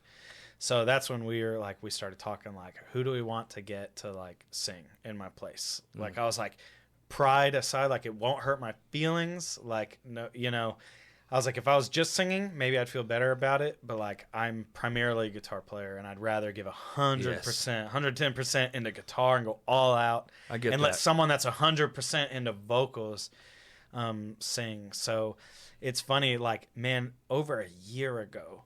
I remember talking to my guitar player Jeremy, and he asked me, like he was like, "What about Abby? What about Abby Hall?" Which is what you were talking about earlier. Yeah. He was like, "What about asking Abby to sing?"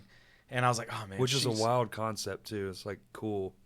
Yeah, it's cool to bring a female into the throat. Well, you know, because there's only like two, man. Hear the words you say. Kurt, did you drink the coffee beer, Kurt?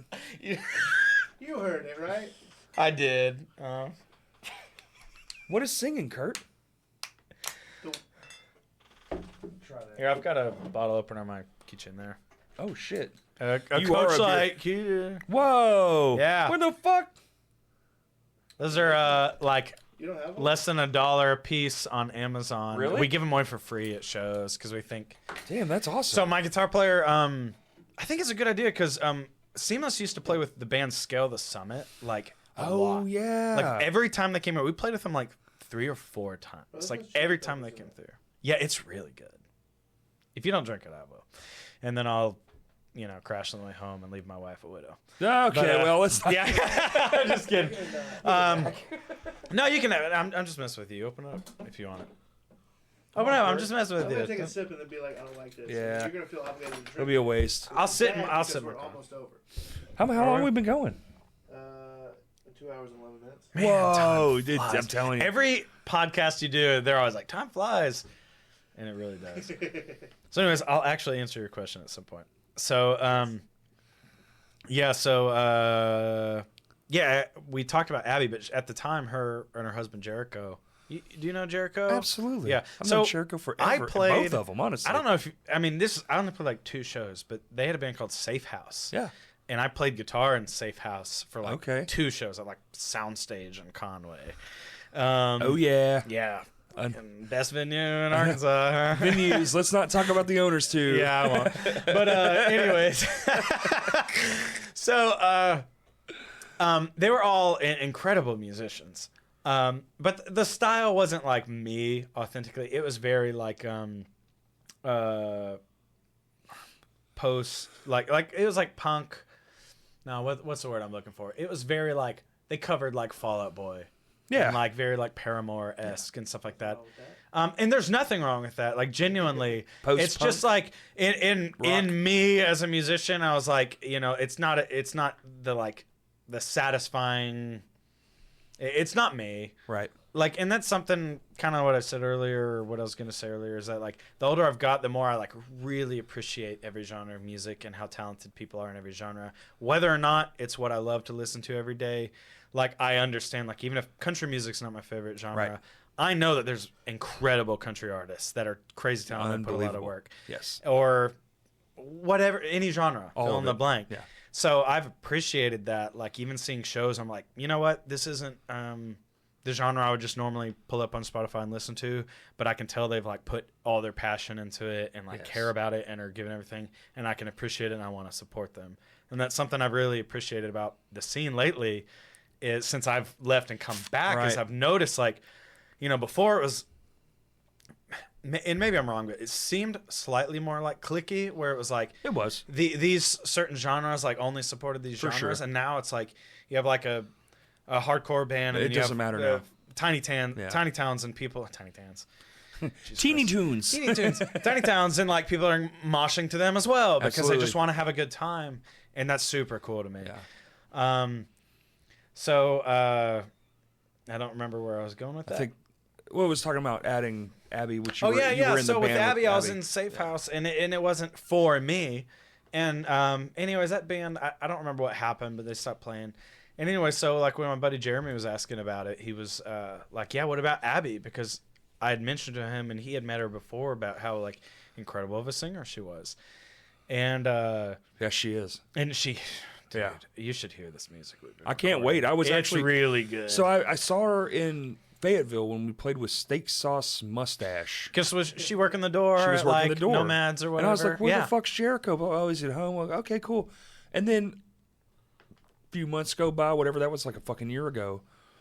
And then she's at Vino's, and I was like, "What the fuck?" Yeah. We moved at back. your show? Yeah. We moved. No, before that. Oh, yeah? I saw her. She came to her and Jericho came to I can't remember what show it was. You know, I work so many now. It's just like I don't even know what's what. But I was like, "Holy fuck!" And oh yeah, we live back here now. And I'm like, "Oh, that's phenomenal." And then I hear that, and I'm like, "Oh shit," because that's gonna be a fucking good match. Man, yeah. So, yeah. So when my buddy Jeremy was the guitar player in Coachlight was asking me about like, hey, what about Abby to sing? And I was like, yeah, she's incredible, but she's all the way in Northwest Arkansas. Yeah. Like, there's no way she's gonna come down, you know, a 6-hour or more round trip to like rehearse. Right. Like that's way. yeah. She's got a couple kids. That's a like, whole weekend. Like, that's so much to ask. Like, it's probably not gonna happen.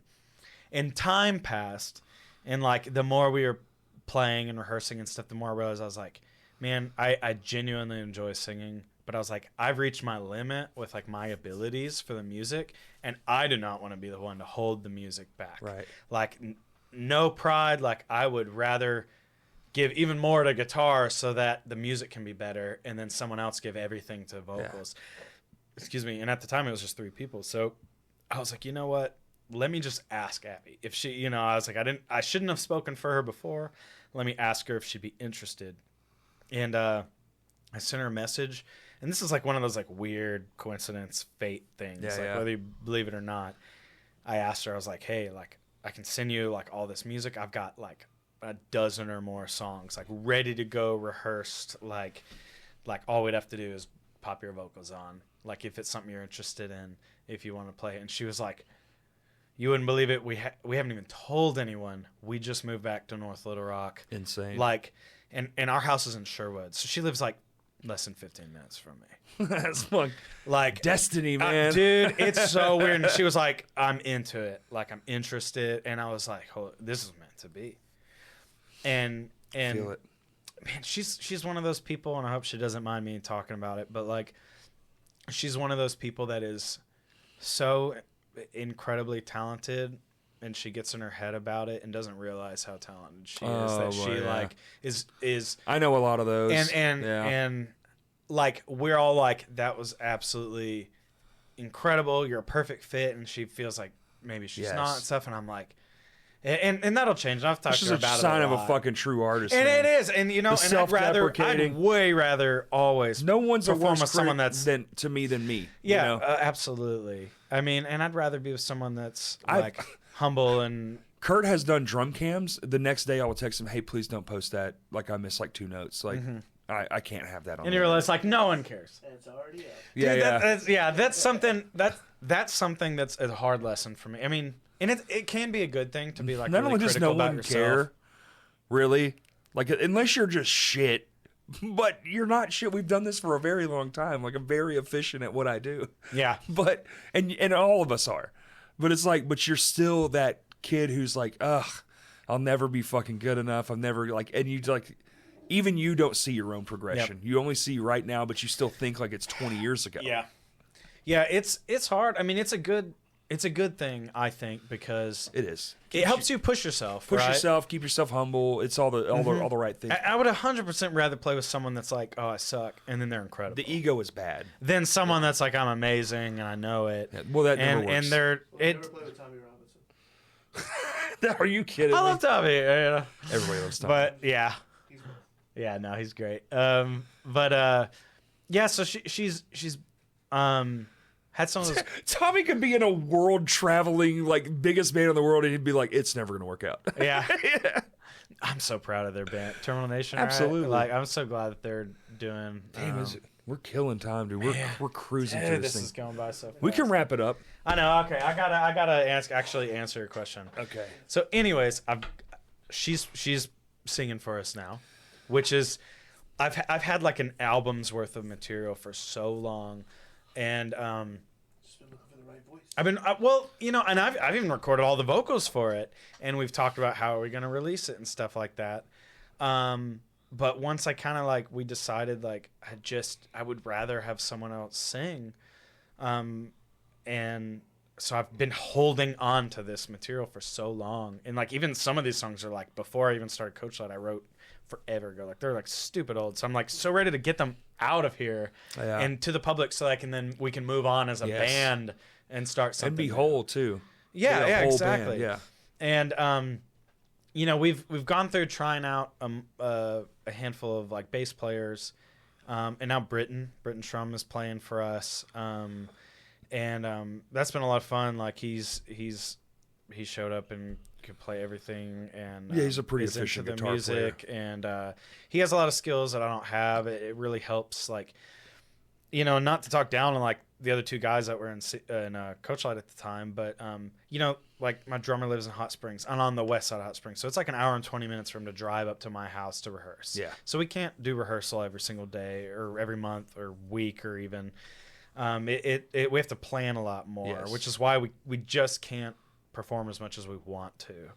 He also has a couple kids. Him and his wife have full-time jobs and stuff, and then my guitar player Jeremy, he's working 2 jobs right now. He's doing physical therapy and trying to get into real estate. So he's selling houses and stuff, and had to do school at the same time. So and he's engaged to a girl who has a child also. So he's helping raise his child. So what a bunch of adults just in a band. And I feel bad because I'm going to school full time and that's it. I don't have to work or anything. Yeah. So, but because of that, it's kind of all falling on my shoulders, which is what I signed up for, right? I started the band. That's kind of what I wanted. All on your shoulders, but because it's like I said before, it's hard when if I want to do TikTok stuff or want to do this or that, I have to do it all basically by myself, because it's just hard for them to schedule it, and I don't blame them at one bit, because it's not. I don't think it's fun to do all that content stuff and make it a job.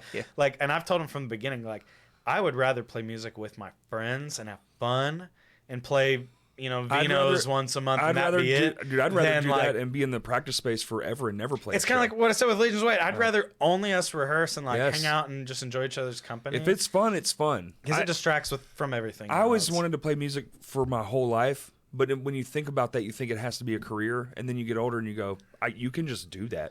You can just play music your whole life. Fun is fun. And that's something that leads me back to weight. So with Coachlight early on, I was like, oh man, what am I going to do? How do I break through the mold? And how do because I felt confident about the music that all right, I feel good about the music. I like it. So there's got to be audience out there that would appreciate. That's a fan of the same type of stuff that I am. And so it's how do I get the music to the right listeners? I mean, that's the problem for every musician ever, right? You know that they're out there. How do you get it to them? And then learning more and more, I've had conversation with some of the census guys like Jathan and stuff, hey, I just asked them because I've known him forever. I was like, what did you do?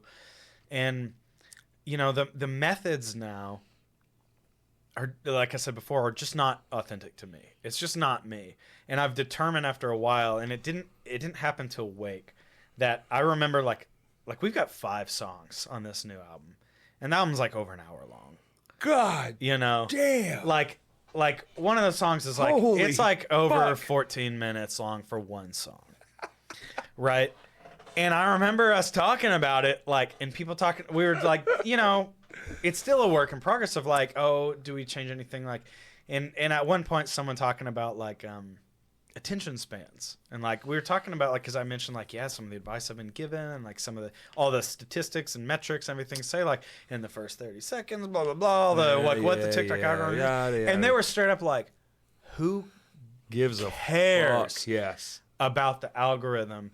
And man, that really hit me, and that's something I really appreciated. And granted, Wake doesn't have millions of streams like other successful bands. Yeah, but look what they're doing. But it's a much more like cult niche band. We don't either. But no, and I get that, you know, and that's something I appreciate. Is like you but know look what we pulled off. You know, like you can do it. Yes, and that's something that I've always said. But then that was like that internal struggle. Yes, like, I mean, you want to be successful. You want your music to be right. Sure. And so it's like do I play the game? Yes. That's all in your mind too. And that's something that Wake has helped me realize with Coachlight is that, you know what? Like, who cares about all that? That's right. Let's not even worry about it. Who cares? Like, I would rather fail 100% authentically than like be someone I'm not and like I gotta feed the algorithm. I gotta write songs to fit the algorithm. Right. I gotta write songs and do this and like. With that being said, I would join a country band tomorrow. Well, that's the saying. Like, hey, anyone needs a guitar player or whatever? You call me like, right now. With you know, you're a tour band. like, yeah, absolutely. Well, and that's been fun about Wake because like they're already an established band. And I felt guilty for a while, and I've gotten over it. But I felt guilty for a while. Like imposter syndrome. Yes, this band has put so much work in decades. Like they started Wake when I was born. like 5 years old. Okay, yeah, I was like, you know, like they were already performing and touring and playing and writing records. Yes. When I was like crap in my diaper, you know. And what an honor, though. I feel so like back to like kind of like what I was saying with Abby joining, and like she lived there or she moved like 2 weeks before I asked her to play. That's pretty cool, man. I moved to Sherwood, like within a week or so.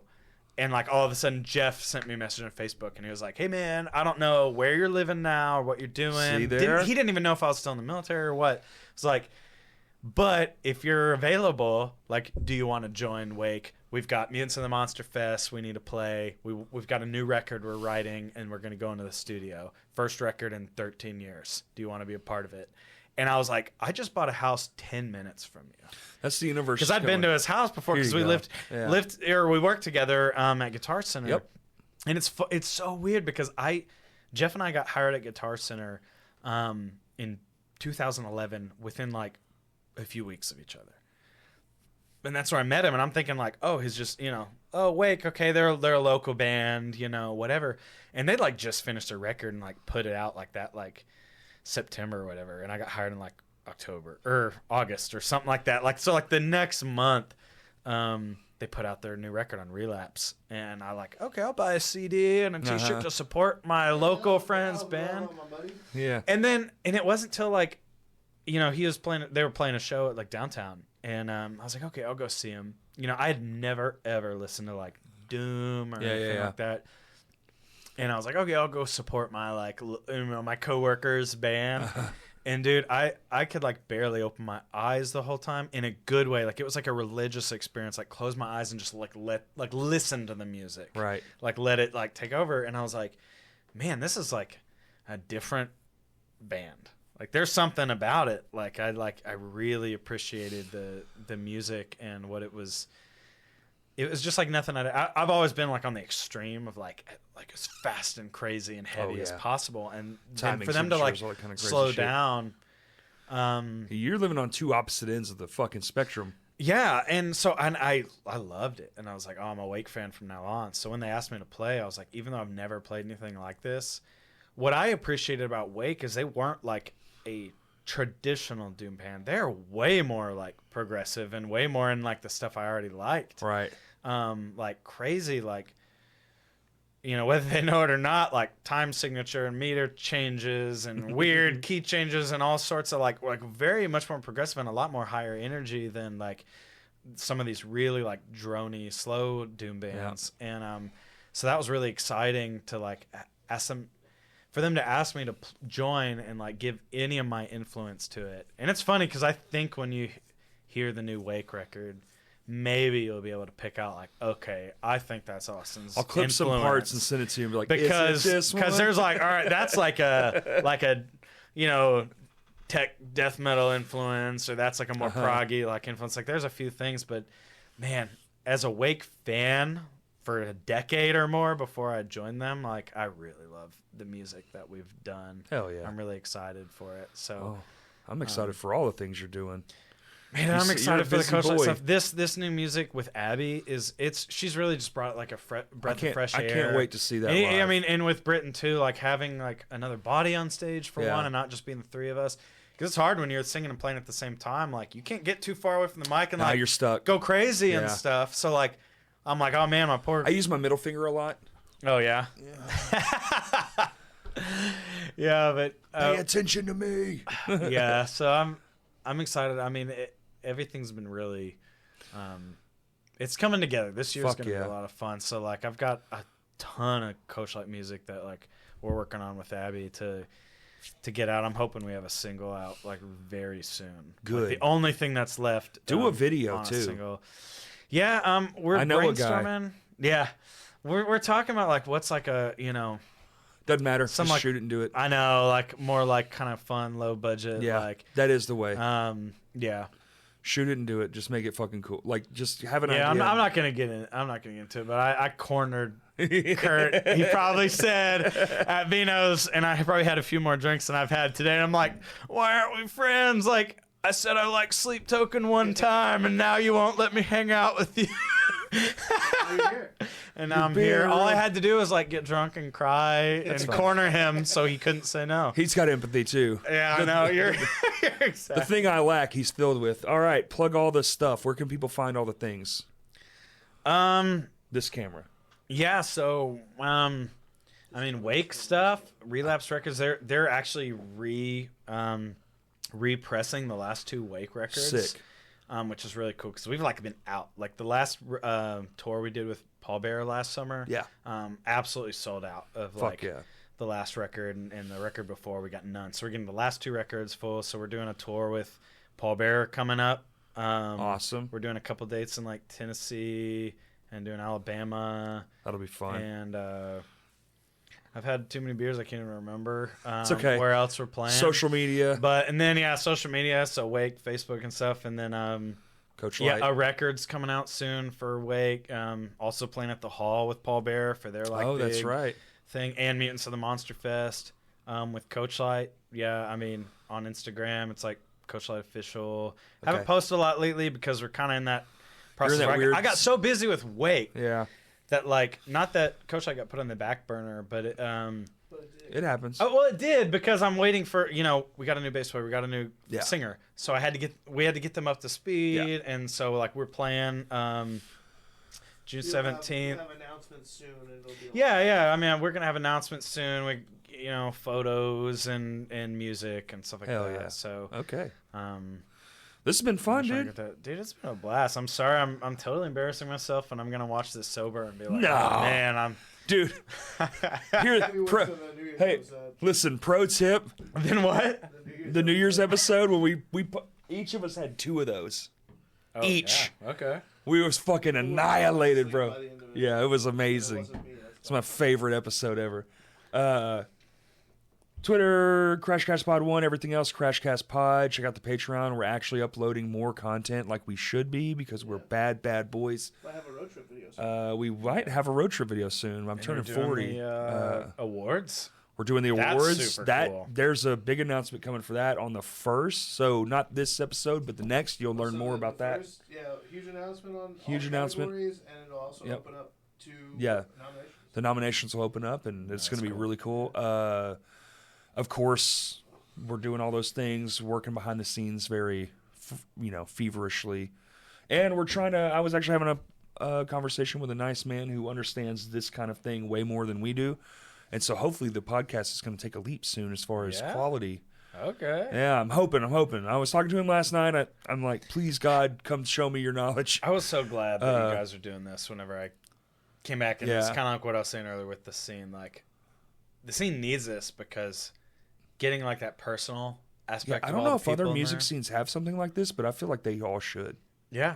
Well, this wasn't ever supposed to be this. It just became this, which is great because it just happened naturally. Yeah. It just happened. It just so happens I've spent the last 25 years in the music scenes. It's like, well, that's just what I know. Because originally it was just kind of everything. Mm-hmm. It was just going to be like all of it, which it still is. Like we had a guy, a fucking forest ranger, on a few weeks back. Yeah. A guy named Sam.